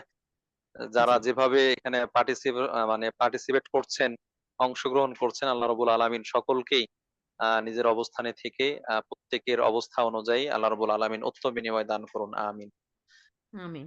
জি, আমরা আহ জি। হাসিনা আপুর কোনো সংযুক্তি থাকলে সেটা শুনবো, তারপরে প্রশ্নোত্তর পর্বে যাবো। না আলহামদুলিল্লাহ, আপনি আপনি অনেক সুন্দর করে সবগুলি জিনিস এত সুন্দর করে ক্লিয়ার ভাবে বলেছেন। কারণ এটা তো এখানে শেষ না, আরো আরো ইয়ে হবে আর কি, ধারাবাহিকতা। এখন আরেকটা জিনিস, পবিত্র পানি অপবিত্র পানির ওখানে একটা ছোট্ট জিনিস, আমি জানি না ও মাঝখানে আমার বাচ্চারা কথা বলতে আসছিল, ওখানে আমি মিস করেছি কিনা। সেটা হলো এই হারাম উপায়ে নেওয়া পানি, চুরি করা পানি, ঠিক আছে, ওটা কিন্তু পবিত্র থাকে না। আরেকটা জিনিস হচ্ছে, এই যে মানুষ জুলুম করে পানি নেয় অনেক সময়, যে এখান থেকে আমি নিয়ে নিলাম পানি, না বলে নেওয়া আর কি, তারপর জুলুম করে পানি নেওয়া, আবার হারাম অর্থ দিয়ে কেনা পানি। এই ব্যাপারে যদি আপনি একটু আহ ইয়ে করতেন আর কি, যে এগুলো তো আর পবিত্র থাকে না, ছোট্ট জিনিস। হারাম হারাম ভাবে বা অন্যায় ভাবে অর্জনকৃত পানি জি জি, সেটা কি পবিত্র না অপবিত্র? সেটাই সেটাই, জি আহ জি জি আমি আমি যতটুকু জানি, আমার জানা অনুযায়ী আমি বলবো যে জি অন্যায় জি। ভাবে যেটা অর্জন করা হয়, অবশ্যই বিশেষ পবিত্র। করে জি এই জি এই এই ধরনের পানিগুলো ইত্যাদি, জি সেগুলোর ক্ষেত্রে সেটা হচ্ছে পানির হুকুম ঠিক আছে, পানি পবিত্র, কিন্তু পানি হ্যাঁ পবিত্র, উপার্জনের পদ্ধতিটা হলো হারাম, কিন্তু জি পানির যে সৃষ্টিগত স্বভাব সেটা কিন্তু বিদ্যমান আছে। জি এখন কেউ হয়তো অন্যের পানি না বলে নিয়ে এসেছে, সে অনুমতি ছাড়া ব্যবহার করছে, অনুমতি ছাড়া ব্যবহার করার যে পাপ, সেই পাপ তার হবে, কিন্তু পানিটা পবিত্রই আছে, ওই পানি খেতে পারবে, অজু করতে পারবে, সেটা হবে। একজন আরেকজনের উপর জুলুম করে পানি নিয়ে আসলো, সেক্ষেত্রে সেই জুলুম, এই জুলুমটা অন্যায়, এটা হারাম, কিন্তু পানিটা কি পবিত্র আছে। তাহলে পানি উপার্জনের পদ্ধতিটা হারাম, কিন্তু আপনার সেই পানিটার হুকুম, সেই পানিটা হচ্ছে পবিত্র, পানি নাপাক হয়ে গেছে, অপবিত্র হয়ে গেছে, এরকম নয়। আচ্ছা আপু আর কি বোঝা তাহলে গেছে? সেই ক্ষেত্রে জি জি হ্যাঁ, জি বুঝতে পেরেছি। তাহলে সেই ক্ষেত্রে ধরেন একটা হলো জুলুম করে অনেক সময় নিয়ে যায়, অনেক সময় দেখেন না যে মানুষের কাছ থেকে না, একটা হলো চুরি আর একটা হলো তার সামনে দিয়ে নিয়ে গেল না পয়সা পাতি না দিয়ে, এটা এক ধরনের। আরেক ধরনের হলো যে তার উপার্জিত অর্থটাই হারাম, মানে ঘুষ, চুরি, দুর্নীতি এটা দিয়ে সে কিনছে সেই পানি, তাহলে হুম, সে অজু করলে অজু হয়ে যাবে, তাই না? জি জি, হ্যাঁ, অজু হয়ে যাবে। এই ব্যাপারে ওলামাদের মধ্যে সেই যুগেই মাসালা ছিল যে কেউ জি কারো জায়গা দখল করেছে, জবরদখল করে মসজিদ বানিয়েছে, জি জায়গা জবরদখল করে মসজিদ বানিয়েছে, তো এই দখলকৃত জায়গায় মসজিদে সালাত হবে কি হবে না? বলছে হ্যাঁ, সালাত হয়ে যাবে, সালাত হয়ে যাবে। যে দখল করেছে সে এটার অপরাধী হবে, এই কাজটা জি অন্যায়, কিন্তু সেখানে সালাত পড়লে সালাত হয়ে যাবে। ঠিক এরকম আর কি। জি এখানে যেহেতু এটা স্থান, এটা উপার্জিত জিনিস ভক্ষণ করা নয়, উপার্জিত জিনিস ভক্ষণ করা নয়। আমরা বলবো যে যদি এরকম জুলুম করে নিয়ে এসে কেউ পানি খায়, তাহলে বলবো যে খাওয়াটা হচ্ছে হারাম, তার হুম খাওয়াটা হচ্ছে হারাম। কিন্তু যে উজু করলো বা অথবা পানিটার যদি হুকুম যে পানিটা কি পাক না না পাক, তখন বলবো এই পানিটা হচ্ছে পবিত্র। জি আশা করি বুঝতে জি পেরেছেন। আলহামদুলিল্লাহ, জি জি আলহামদুলিল্লাহ আলহামদুলিল্লাহ। যে আমিও এই ব্যাপারে আমরাও একটা কোর্স করেছি ফিকুহ তাহারাত, হ্যাঁ, ও সালাত একটা এগুলা আলহামদুলিল্লাহ মিলে আপনার এই কথাগুলির সাথে আমি দেখছিলাম ভালো মাশাআল্লাহ, বারাকাল্লাহ ফিকুম। আজকে বোনদের প্রশ্ন নেন, আমি বলবো ইনশাআল্লাহ, অন্য সময় আরেকদিন বলবো ইনশাআল্লাহ। জি, না এমনি উপার্জনের পদ্ধতিটা হচ্ছে হারাম। এটা জি নিষিদ্ধ। এটার জন্য আমরা নিরুৎসাহিত করছি। কোনোভাবে এটা উচিত নয়। কিন্তু পানির জি মধ্যে যেহেতু আপনার কোনো নাজাসাত বা নাপাক পড়েনি, সে পানিটার হুকুম হচ্ছে সে পানিটা তাহের। সে পানিটা তহারাতের মধ্যেই আছে। তার সৃষ্টিগত স্বভাব পরিবর্তন হয়নি। সেই হিসেবে সেটা দিয়ে পবিত্র হওয়া যাবে। জি। জি, আর বারাকাল্লাহ এই যে ফিক। পুকুরের মধ্যে, জি, পুকুরের মধ্যে নাজাসাত দূর করলে সে পানির স্বাদ, রং এবং গন্ধ অপরিবর্তিত থাকে, আর অল্প পানিতে নাজাসাত দূর করলে সেগুলো থেকে যায়। সেজন্য পুকুরের মাঝে, যেটা আপনি বলছেন, বেশি পানি যেখানে আছে, তাহলে সেখানে মানুষ অনেক সময় জিজ্ঞেস করে, এখানে তো গ্রামের দিকে অনেক সময় কি করে, গোসল করে না, ওখান থেকে পানি নিয়ে খায়, ধোয়, গোসল করে, এবং অনেকে টয়লেট করে সেখানে এখান থেকে ইয়ে করে আর কি। তাইলে বেশি পানি থাকার কারণে তাহলে সেখানে করা যাবে, জায়েজ আছে, তাই না? জি, জি। পুকুরে। বেশি পরিমাণ পানি হওয়ার কারণে এর মধ্যে হুম, যে নাজাসাত মিশে যায়, বাইরে থেকে উড়ে এসে পড়ুক অথবা কোনোভাবে তার সাথে সংযুক্ত হোক, তো জি সেই নাজাসাত মিশলেও যদি পানির এগুলো পরিবর্তন না হয় তাহলে সমস্যা নেই। জি আর যদি জি নাজাসাত না মিশে এমনিতেই পানির রং পরিবর্তন হয়ে গিয়েছে, কোনো নাপাক মিশ্রিত হয়নি, কিন্তু দীর্ঘদিন সেখানে থাকার কারণে আবদ্ধ, এটা বাইরে স্রোত নেই, এজন্য পরিবর্তন হয়ে গেছে, সেক্ষেত্রে সমস্যা নেই, সেক্ষেত্রে জি সমস্যা নেই, এটা পবিত্রই থাকবে। জি ইনশাল্লাহ। আসলে কত কিছু জানা হলো না, আলহামদুলিল্লাহ, ছোট্ট ইয়েতে আপনি সংক্ষেপে আলহামদুলিল্লাহ আমি দেখলাম আমাদের পুরো তাহারাতের ওই ওই অংশটুকু পানির ব্যাপারে পুরোটাই তুলে ধরেছেন। মাশাআল্লাহ তাবারাকাল্লাহ, আল্লাহ আমাদেরকে বুঝার তৌফিক দান করুন। এটাও যে আমিন অনেক মানুষ আমিন। মনে করে নিছক একটা জিনিস, অজু করবো কি হয়েছে, পানি হইলে হয়েছে, কিন্তু মানে এটা দেখতে হবে কোথায় এটার যাচ্ছে। অজু করবে, তারপরে সলাত আদায় করবে, সেই সলাতের মাধ্যমে সে জান্নাতের আশা করবে। সুবহানাল্লাহ, আলহামদুলিল্লাহ, আল্লাহু আকবার। এত চারটিখানি কথা না, অজু করা যেন তেন ভাবে অজু করলেই হয়ে যাবে, বা এত হালকা ভাবে নেওয়ার কিছু নাই। এটাও যে জ্ঞান অর্জনের একটা বড় ব্যাপার, এটা সবার জানা উচিত। হয়তো আপনি বলতেছেন কেউ বিরক্ত হচ্ছে, যার মানে যে সুন্দর উত্তম চিন্তা করতে পারবে না, সেই কিন্তু বিরক্ত হবে। কারণ এত সুন্দর একটা পরিচ্ছন্ন জিনিস, আলহামদুলিল্লাহ, আল্লাহ এরকম করে তুলে ধরা তৌফিক দিয়েছেন। তার মানে আল্লাহ চান আমরা পবিত্রটা প্রপারলি অর্জন করি এবং প্রপারলি সলাত আদায় করি, এবং আমরা যেন আল্লাহ জান্নাত দের আশা রাখি, জান্নাতের জন্য চেষ্টা করি। আমিন ইয়া আল্লাহ রাব্বাল আলামিন। কবুল করুন আল্লাহ। জাযাকাল্লাহ জি, খাইর। আমি ইনশাআল্লাহ তুলে আমরা দিচ্ছি। পর্যায়ক্রমে বিষয়গুলো এইভাবে হ্যাঁ, উপস্থাপন সবগুলি, করার জি, চেষ্টা করব। ইনশাল্লাহ ইনশাল্লাহ। এভাবে আস্তে আস্তে আসবে ইনশাআল্লাহ। আরো বিষয় আছে যেগুলো আপনার ওযু ওই দিনের করার আলোচনা পদ্ধতি, গোসল অসাধারণ করার হয়েছে, পদ্ধতি, মাশাল্লাহ এগুলো মাশাল্লাহ। হবে। ওই যে ইয়েটা কি যেন, মাযহাবের বিষয়টা, হ্যাঁ, ফিকের বিষয়টা, মাযহাবের বিষয়টা, মাশাল্লাহ তাবারাকাল্লাহ। এই ব্যাপারে অনেকের অনেক প্রশ্ন।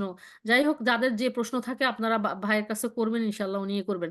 আর একটা ব্যাপার, আমি শহীদুল্লাহ ভাইও আমাকে এনকারেজ করেছেন আপনার, আলহামদুলিল্লাহ, ওনার ইয়াতিমদের দায়িত্ব নেওয়ার ব্যাপারে। আলহামদুলিল্লাহ, উনিও একটা ইয়ে পাওয়ার যোগ্য, ইনশাল্লাহ।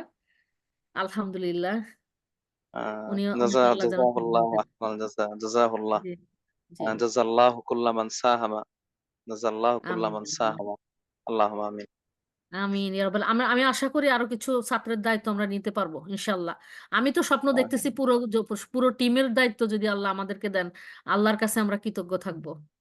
আল্লাহ আল্লাহ যেন আমাদের তৌফিক দান পৌঁছে দেন করুন। করেন। হ্যাঁ হ্যাঁ, জি তৌফিক দান করুন। ইনশাল্লাহ। ওই যে এক বোন জিজ্ঞাসা আমিন। করেছেন যে এতিমদের জি ভরণ-পোষণের জি জন্য কেমন প্রয়োজন আরকি। আপনি উত্তর তিন দিবেন হাজার ইনশাআল্লাহ। জি পার জি, হেড আপনি ৩,০০০। হ্যাঁ, হ্যাঁ। ৩,০০০, হ্যাঁ জি। পার হেড তারপরে মান্থলি আমরা কি ৩,০০০। করি ভাই, আরেকটা জিনিস, টাইম টু টাইম একটা জিনিস, ওই যে ৩,০০০ করে আমরা শুরু করি।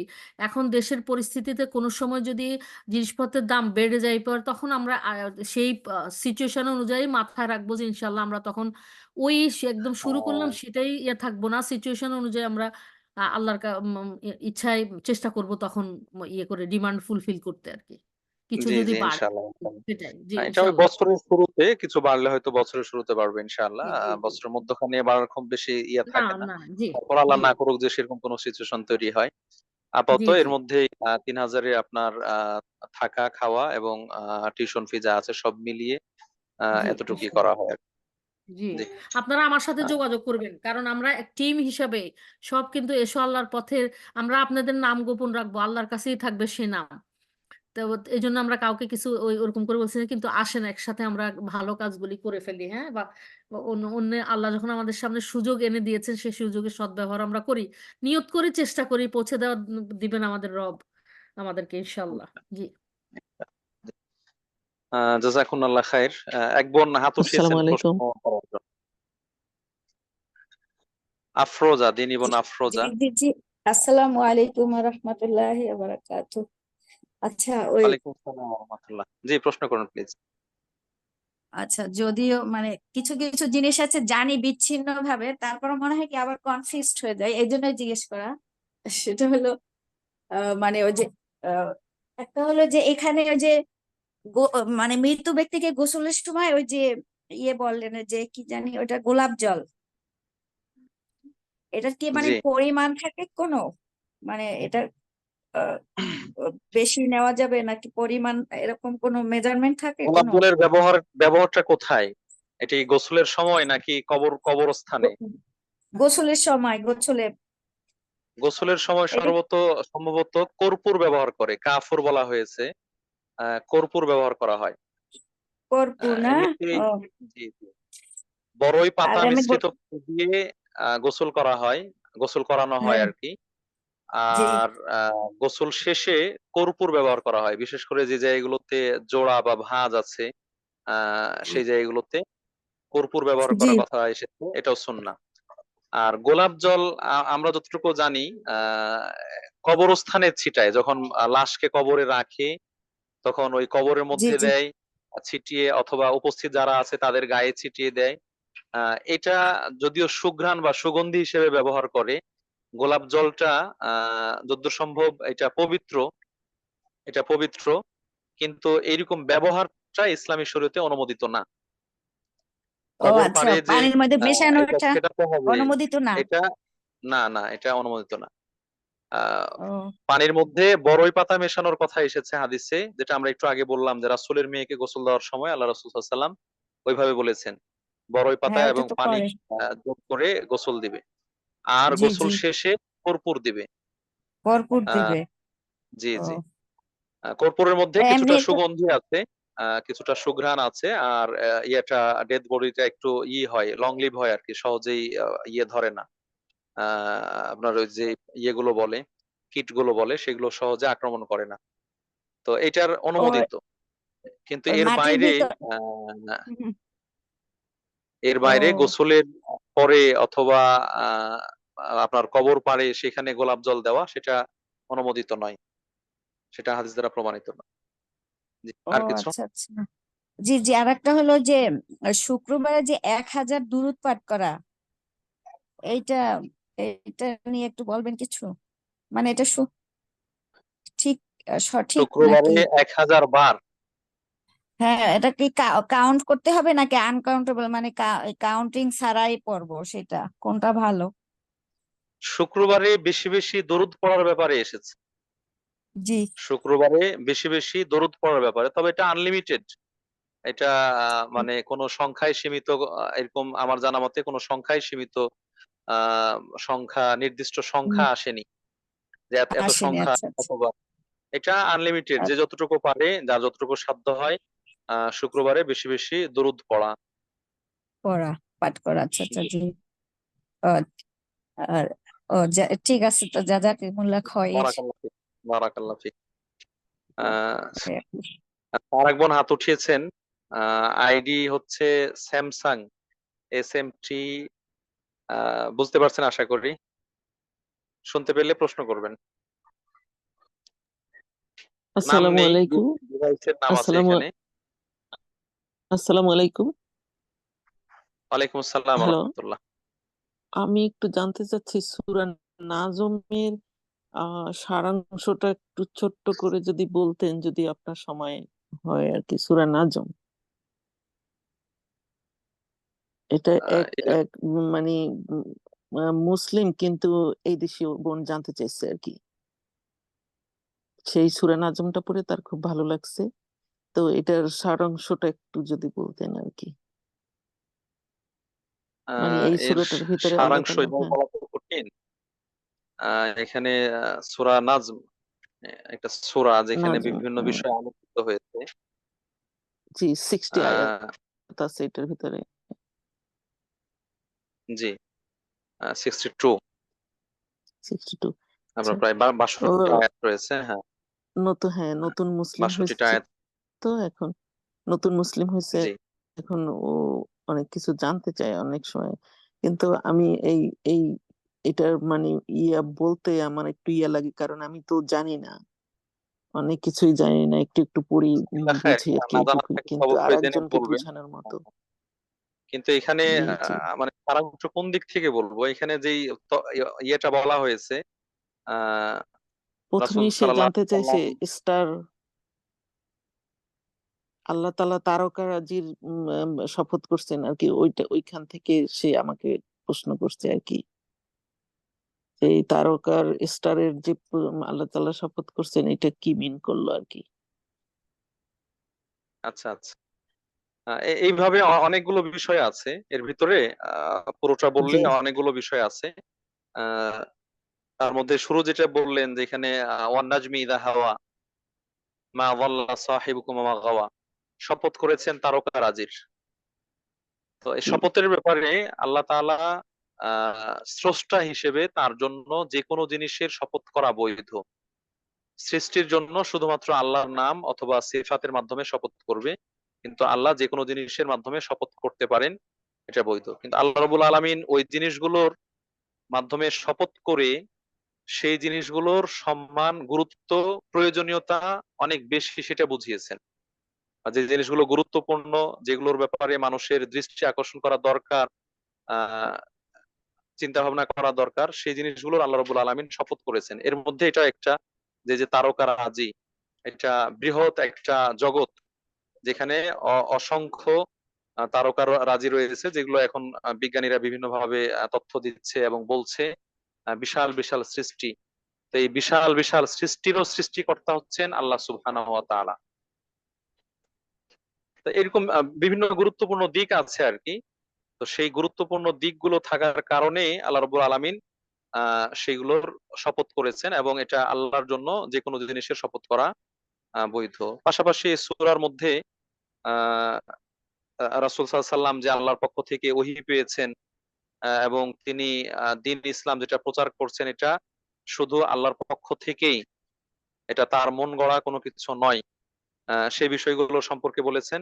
এবং যারা মূর্তি পূজা করে সেই মূর্তি পূজাগুলো এইগুলো তাদেরই হাতে গড়া তৈরি করা জিনিস, যেটা তারা নিজেরাই বিভিন্ন নামকরণ করেছে এবং সেই নামকরণ করে নিজেরাই তৈরি করে নিজেরাই সেগুলোর ইবাদতবন্দেগি করে, অথচ এরা না ইবাদতবন্দেগি পায়, না তাদের কোনো মনোবাঞ্ছা পূরণ করতে পারে, তাদের কোনো উপকার করতে পারে। প্রকৃতপক্ষে আল্লাহ রাব্বুল আলামিনই হচ্ছেন সকল কিছুর স্রষ্টা এবং তিনি সবকিছুর মালিক, ইত্যাদি ইত্যাদি এই বিষয়গুলো সম্পর্কে আলোচনা করেছেন। এটা সম্ভবত সূরা, মাক্কি জীবনের সূরা। সেই হিসেবে মক্কার মধ্যে দাওয়াত দেওয়ার জন্য যে বিষয়গুলো ছিল আল্লাহর একত্ববাদ, সেই বিষয়গুলোকে এখানে কি করা হয়েছে, আপনার অগ্রাধিকার দেওয়া হয়েছে। এবং এখানে মোটামুটি আল্লাহ রাসূল সাল্লাল্লাহু আলাইহি সাল্লাম যে আল্লাহর সাথে সাক্ষাৎ করতে গিয়েছিলেন বা সাত আকাশে গিয়েছিলেন মেরাজের, সেই দিকের কিছু ঘটনার উল্লেখ করা হয়েছে। এটা আসলে এভাবে বিচ্ছিন্ন ভাবে বলার মতো। যদি আমরা সময় পেতাম তাহলে হয়তো আরো দেখে যে যে পয়েন্ট গুলো উল্লেখ করার মতো সেগুলো হয়তো উল্লেখ করতে পারতাম। এই মোটামুটি আমার কাছে মনে হলো আর। তো তো এই এইখানে ওকে এই যে নতুন মুসলিম হয়েছে, ওকে যেহেতু ও এই সূরাটা সম্বন্ধে আমাকে জানতে চাইছে, সেহেতু এইখান থেকে ওর কিছু শিক্ষণীয় আছে এটা সেটা। তো পুরোটাই শিক্ষণীয় কোরআনের, মানে কোনোটাই তো শিক্ষার বাইরে নেই। হ্যাঁ, জি সবগুলো শিক্ষণীয়। এখন এটা যত উনি পড়বেন, জানতে চেষ্টা করবেন, তত তিনি জানতে পারবেন। এর বাইরে যদি স্পেসিফিক কোনো প্রশ্ন জাগে যে এটা কেন ওটা কেন, তখন হয়তো সেটার উত্তর দেওয়া যাবে। এখানে শুরুর দিকে যেটা আমরা পাই সেটা হচ্ছে শিক্ষণীয় বিষয় যে মুহাম্মদ সাল্লাল্লাহু আলাইহি ওয়াসাল্লাম তিনি আল্লাহর পক্ষ থেকেই প্রেরিত মেসেঞ্জার, রাসূল, এবং তিনি যা কিছু বলেন এটা সত্য, নিজের পক্ষ থেকে মন গড়িয়ে কিছু আহ বলেন না, এটার স্বীকৃতি দেওয়া হয়েছে। ওয়ামা ইয়ানতিকু আনিল হাওয়া ইন হুয়া ইল্লা ওয়াহয়ুন ইউহা আল্লামাহু শাদীদুল কুওয়া। তিনি যে, তার কাছে যে ওহী করা হয়, এই ওহীর মাধ্যমটা কি, কিভাবে আসে, সেগুলো দিয়েই আলোচনা শুরু করা হয়েছে। এরপরে ভিন্ন বিষয়গুলো এসেছে আর কি, যেগুলো পরে বললাম। তাহলে এখান এখানে যা থেকে একটা বড় শিক্ষণীয়, জি জি বলেন। এটা একটা বড় শিক্ষণীয় যে আল্লাহ রাসূল সাল্লাল্লাহু আলাইহি ওয়াসাল্লাম আল্লাহর পক্ষ থেকে প্রেরিত রাসূল, তিনি নিজের পক্ষ থেকে কোনো কিছু বানিয়ে বলেন না। আর দ্বিতীয়ত হচ্ছে অন্যান্যরা যে মূর্তি পূজাগুলো ইত্যাদি করে এগুলো তাদের স্বরচিত, নিজেরাই তৈরি করেছে। না এরা কোনো উপকার ক্ষতি করার সুযোগ রাখে, না এরা ইবাদত বন্দেগীর অধিকার রাখে, কোনোটা করতেও পারে না, এগুলো পায়ও না, এগুলোর যোগ্যও না। জি বোন, জাযাকাল্লাহ আরো খায়ের। আমরা করব, রেফার করব যে যে বাংলা অনুবাদ আছে অথবা ইংলিশ ট্রান্সলেশন আছেন, সেগুলো দেখলে হয়তো মূল বিষয়গুলো আপনার কাছে ফুটে উঠবে যে এই এই জিনিসগুলো এখানে আলোচনা করা হয়েছে। আপনারা সেটা দেখে বলতে জি পারবেন ইনশাআল্লাহ। জি জাযাকাল্লাহ খায়ের, আপনি খুব সুন্দর করে আমাকে মানে শিক্ষণীয় বিষয়টা বলছেন, আপনাকে এখানে আরেকটা জাযাকাল্লাহ খায়ের। ব্যাপার আছে ভাই, একটা সিরিয়াস কথা আছে। সেটা হলো যে তারা তারা যে রাসূল সাল্লাল্লাহু আলাইহি ওয়াসাল্লামকে বলছেন যে এটা তার বানানো কথা, আল্লাহ কঠিন একটা কথা বলছেন এই সূরার মধ্যে। হ্যাঁ, বলছেন যে যদি সে নিজে থেকে বানাতো তাহলে আমি তার জিহ্বা কেটে দিতাম। গলা মানে এটা কত বড় একটা ইয়ের কথা যে মা- এই যে তারা মিথ্যা অভিযোগ রাসূল সাল্লাল্লাহু আলাইহি ওয়াসাল্লামের নামে করেছে, সেটাকে আল্লাহ কিভাবে কন্ডেম করেছেন। এত বড় সিরিয়াস কথা। হ্যাঁ, সেই জন্য এখানেও একটা ইয়ে ব্যাপার যে সবার সবকিছু মিথ্যা রচনা। মুহাম্মদ সাল্লাহ সাল্লামের মাধ্যমে যেটা আল্লাহ পৌঁছেছেন এটা তার রচনা না, আল্লাহ নাজিল করেছেন, সেটা তার কাছে, তার মাধ্যমে পৌঁছে দিয়েছেন মানব জাতির কাছে। এইটাই আর কি। আরো আর এইসব জিনিস কি পুরো একটা সূরা তো, ভাই তো এখন হঠাৎ করে একটুখানি এগুলো দেখে আগে ধরেন আজকে আজকে আপনি বললেন, নেক্সট ক্লাসে এসে উনি আরেকটু ডিটেলসে সুন্দর করে বলতে পারবেন। আমিও এখন শুনলাম, আমিও একটু যদি দেখি ইনশাল্লাহ হয়তো ওখান থেকে খুঁটিনাটি বের করে বলা যাবে। এরকম করে ধরেন 62 আয়াত, এরকম না যে 3-4 আয়াত। হ্যাঁ, যেমন সূরা ইখলাসে আমরা আলহামদুলিল্লাহ এক ইয়েতে বলে দেওয়া যাবে সামারিটা, কিন্তু এখানে অনেকগুলি আয়াত তো, এখানে একটু দেখতে হবে। ঠিক আছে, তো ওই জাযাকাল্লাহ জিনিসটাই আমি খায়ের। হ্যাঁ, না এটা তারপর আমার সামারাইজ অনেক করাও কঠিন, এগুলো পয়েন্ট গুলো ফাইন্ড আউট করতে হবে, সেগুলো জি একটা জি না একাধিক জি একাধিক জি point আসবে। জি জাযাকাল্লাহ জি, খায়ের, আমি বারাকাল্লাহ ফিক। তারপর তারপর আমি শিক্ষণীয় বিষয় যেটা পেলাম আমি বলতে পারবো ইনশাআল্লাহ। অনেক অনেক সুন্দর করেই বলছেন, মাশাআল্লাহ, হ্যাঁ, জাযাকাল্লাহ খায়ের। আলহামদুলিল্লাহ। আর দুজন হাত উঠিয়ে গেছেন, আমি শেষ করতে চাচ্ছি আর কি। স্যামসাং SM, এই আইডি যার, তিনি কি আছেন? হয়তো শুনতে পাচ্ছেন না, না হলে শামসুন জি, নাহার, আপনি আসসালামু প্রশ্ন আলাইকুম করুন প্লিজ। হুজুর। আমি শুনছি, আসলে ওই বেবিটা অনেক যন্ত্রণা দিচ্ছিল, তো এই জন্য অন হতে পারছিলাম না। তো হুজুর, প্রশ্ন থাকলে বলুন প্লিজ। আমার হচ্ছে আপনার সঙ্গে কিছু ব্যাপার জানার ছিল, আমি সবার সামনে বলতে চাচ্ছি না। আপনি যদি কাইন্ডলি একটু হোয়াটসঅ্যাপ নাম্বারটা দিতেন, আমি আপনার সঙ্গে আলাদাভাবে একটু কথা বলতে চাচ্ছিলাম, একটা ব্যাপারে, ইম্পর্টেন্ট একটা ব্যাপার আমার। হাসিনাপুর কাছে আপা, নাম্বার আছে, হ্যাঁ, ওনার আমি সাথে আমি যোগাযোগ দিতে করতে পারবো পারেন, আমার ইনশাল্লাহ। পার্সোনাল নাম্বার আচ্ছা, আছে। আফসানা, তুমি আছো? আমি কিভাবে পাবো আপনার কাছ থেকে নাম্বারটা? আপনি যদি এখান থেকে বের হয়ে যান, আমি তো মনে হয় না পাবো। আপনি কি আমাদের কোনো গ্রুপের সাথে আছেন আপু? না না, গ্রুপে নাই। মাঝে মধ্যে আমি অন্য গ্রুপ থেকে আপনার মেসেজ পেলে তখন আমি এখানে আসতে পারি আর আচ্ছা, কি। ঠিক আছে, আমরা দিয়ে দিচ্ছি ওনার নাম্বার। আফসানা, তুমি আছো? আমি ভাই ভাই দিব, তাই তাই না, জি চ্যাটে জি, দিয়ে অসুবিধা দিলে নেই, তো অসুবিধা হবে। নেই, হ্যাঁ। 01720084888। হ্যাঁ, শামসুন 0, নাহার। হ্যাঁ, 1720 না? হ্যাঁ, 8481।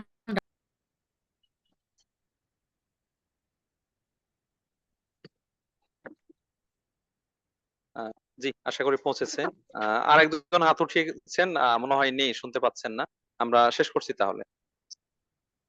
আপা, আমি নাম্বারটা আপনার চ্যাটে আসে নাই, তো আমি নাম্বারটা পাইনি। আপা, আবার যদি কাইন্ডলি একটু মুখে বলেন, আমি লিখে ফেলি।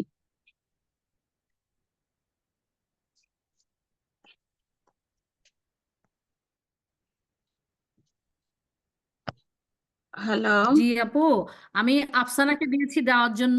ও ও জি জি। মনে হয় শুনতে পায় না, আর আমি মুখেও বলেছি, আপনি মনে হয় খেয়াল করেন নাই। হ্যাঁ, না, আমি শুনতে পাই নাই। আপনি কাইন্ডলি এটা আবার বললে একটু আমি লিখে জিরো ফেলবো। One seven two zero 20। হ্যাঁ, জি ওই লিখেছেন 5 জি ডিজিট, জি তারপর জি। 84, হ্যাঁ, 848188। 8188। জি আপা, জাযাকাল্লাহু খাইরান, লিখে ফেলছি ইনশাআল্লাহ। ওকে, আসসালামু আলাইকুম ওয়া রাহমাতুল্লাহ। ওয়ালাইকুম আসসালাম। হাসিনা আপু, আমি শেষ করতে চাচ্ছি আর কি, আমরা শেষ পর্যায়ে পৌঁছে গেছি। ইনশাল্লাহ। আর কে মানে আছেন? উনি তো মনে হয় আরেকজন, কে উনি মনে হয় খুলতে পারছেন না। শামসুন নাহার আরেকজন হ্যান্ড রাইজ করেছেন, কিন্তু উনি হয়তো শুনতে পাচ্ছেন না, অথবা বা দূরে আছেন। জি জি, জি, তো ঠিক আছে, আপনি আলহামদুলিল্লাহ আমরা দুটো দেখেছেন। শুনলাম। আল্লাহ আমাদেরকে আমল হ্যাঁ, করার তৌফিক দান জাযাকাল্লাহ করুন। খাইরান, বারাকাল্লাহ ফিকুম। জি, আল্লাহ আপনার ইলমে বারাকা দান করুন, আমলে বারাকা দান করুন। আল্লাহ যেন খুশি হয়ে যান সবকিছুতে, ইনশাআল্লাহ, আমিন, আমিন। সমস্ত আমলে। ইনশাআল্লাহ, আমিন ইয়া সুবহানাকাল্লাহুম্মা ওয়া রাব্বাল আলামিন। আল্লাহ বিহামদিকা, যেন লা খুশি ইলাহা করেন। ইল্লা আনতা, আস্তাগফিরুকা ওয়া আতুবু ইলাইক। আল্লাহুম্মা আমিন। জি, জাযাকাল্লাহ খাইরান। জি, আসসালামু আলাইকুম ওয়া রাহমাতুল্লাহি ওয়া বারাকাতুহু। ইয়ে কি বন্ধ করতে হবে, ইয়ে না? জি, আমাদের উস্তাদ তো আসবে না এখন, শহীদুল্লাহ মাদানী ভাই আসবেন। আচ্ছা, সুফিয়া আপু যে করতে চাইছিলেন, আমাকে জানাবেন। একটা বাচ্চার ইয়ে হলো 3000। আপনি যদি করতে চান, আমরা যেগুলো নেওয়া হয়েছে বাকি লিস্টগুলি পাঠাবো। আপনি আমাকে পার্সোনালি মেসেজ একটু পাঠিয়ে দেন, সুফিয়া আপু। আসসালামু আলাইকুম আপু। ওয়ালাইকুম আসসালাম ইনশাল্লাহ আপু, রহমতুল্লাহ, আমি কেমন আপনার আছেন? সাথে যোগাযোগ করব, because I need to do something, আরেকজনের সাথে মাথা জি লাগবে জি, এই জন্য। জি, আচ্ছা ওকে, আচ্ছা। ইনশাল্লাহ। আর আর ইয়ে করেন, আপনাকে অনেকে তো এরকম ওই ইয়াতিম খুঁজে। হ্যালো, আপা, আসসালামু ওই যে আলাইকুম। নাম্বার আছে না সাকিনা আপনার, আপা, জি জি জি, ওই যে নাম্বার আছে না, আপনার নাম আছে ওই গ্রুপের মধ্যে, ওই নাম্বারে ফোন করলে হবে?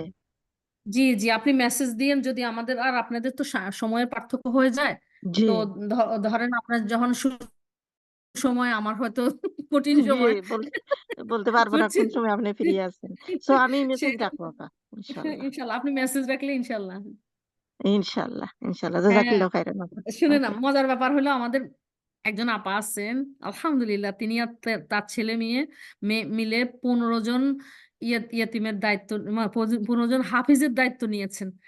এবং মাশাআল্লাহ। তার মাশাআল্লাহ আর 20 জন মাশাআল্লাহ হাফিজের ঘাটতি, মানে তারা অল্প অল্প দিতে পারতেছে, যেটা দিতে পারতেছে না ওই ঘাটতির দায়িত্ব নিয়েছেন। সুবহানাল্লাহ। আল্লাহ, কিছু বোন চলে যায় কিন্তু আল্লাহ এমন দিনদার বোনদেরকে আল্লাহ মিলিয়ে দেন। সুবহানাল্লাহ। দানে এত দানশীলতা, আলহামদুলিল্লাহ, এত উদারতা, জানতেও চায় না। আলহামদুলিল্লাহ মানে যে যে কোনোদিন রিসিপ্ট দেখবো কোথায় দিচ্ছেন কিচ্ছু জানতে চায় না, যে আমার আল্লাহর সাথে আমার এই জি লেনদেন। বুঝতে পেরেছেন? সুবহানাল্লাহ, আলহামদুলিল্লাহ, আল্লাহু আকবার। আল্লাহ যেন সেরকম ভাবে, যেরকম আস্থার সাথে মানুষ সেইভাবে শুধু আল্লাহকে ভালোবেসে এরকম করতে পারে, আল্লাহ যেন সেইভাবে তাদেরকে কিয়ামতের দিন সম্মানিত করেন, আমিন সুখী আমিন করেন, মানে সফল আমিন। করেন।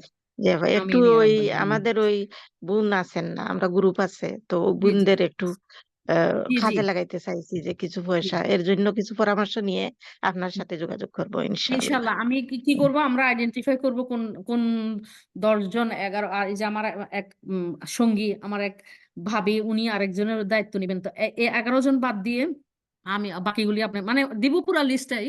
তো ওখানে ঠিক আবার নাম্বার লিখে দিব যে এগুলো দায়িত্ব, এই বাচ্চাগুলোর দায়িত্ব নেওয়া হয়েছে, বাকিগুলি আপনারা নেবেন। ওখানে মেয়ে আছে 6-7টা। ইনশাআল্লাহ ইনশাআল্লাহ দেখা যাক হ্যাঁ, কি হয়। আল্লাহ রাব্বুল আলামিনের ইনশাল্লাহ। ওয়ে বার করে দেই না কোনো জিও হয় না। আল্লাহ আকবার। এনে ওয়ান ওয়ে ওর আদার বার করে আল্লাহ পথ বাইর করে দেন। আল্লাহ আকবার। অবশ্যই আল্লাহর বান্দাদেরকে আল্লাহ ঠিকই কোনো না কোনো উপায়ে সাহায্য পৌঁছাবেন। একজন না না করলে আরেক রাস্তা খুলে দিবেন। জি ইনশাআল্লাহ ইনশাআল্লাহ। আমরা হাসিনা আপু সেটাই দেখি। একটা কোয়েশ্চেন আপনারা জিজ্ঞেস করতে পারবো? জি জি, ইনশাল্লাহ করেন। জি ওই জি। যে আপা, শামসুন্নাহার ক্লাস শিখবে।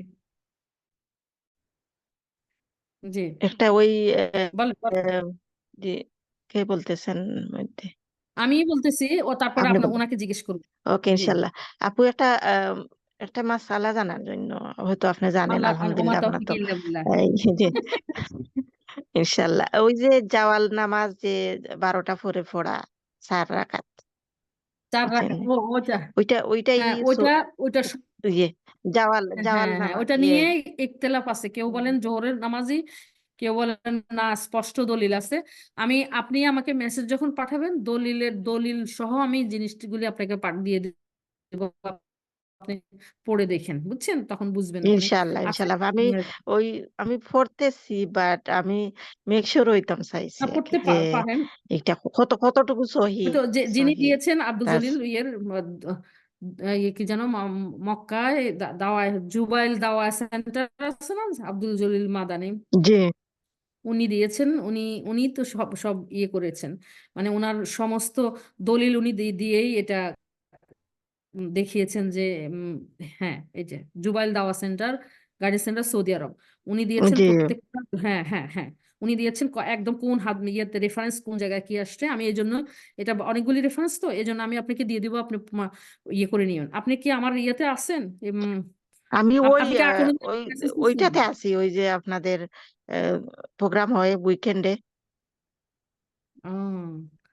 ওইটাতে আচ্ছা, আছি সুফিয়া আপনার এই কাউসার গ্রুপ। একজন দেখি, সুফিয়া খাতুন একজন দেখি, এখন বুঝতেছি না কোনজন। আপনি জি আপনি না, আমাকে মেসেজ করুন। আমি ওই সুফিয়া খান ইউকে। না, আমার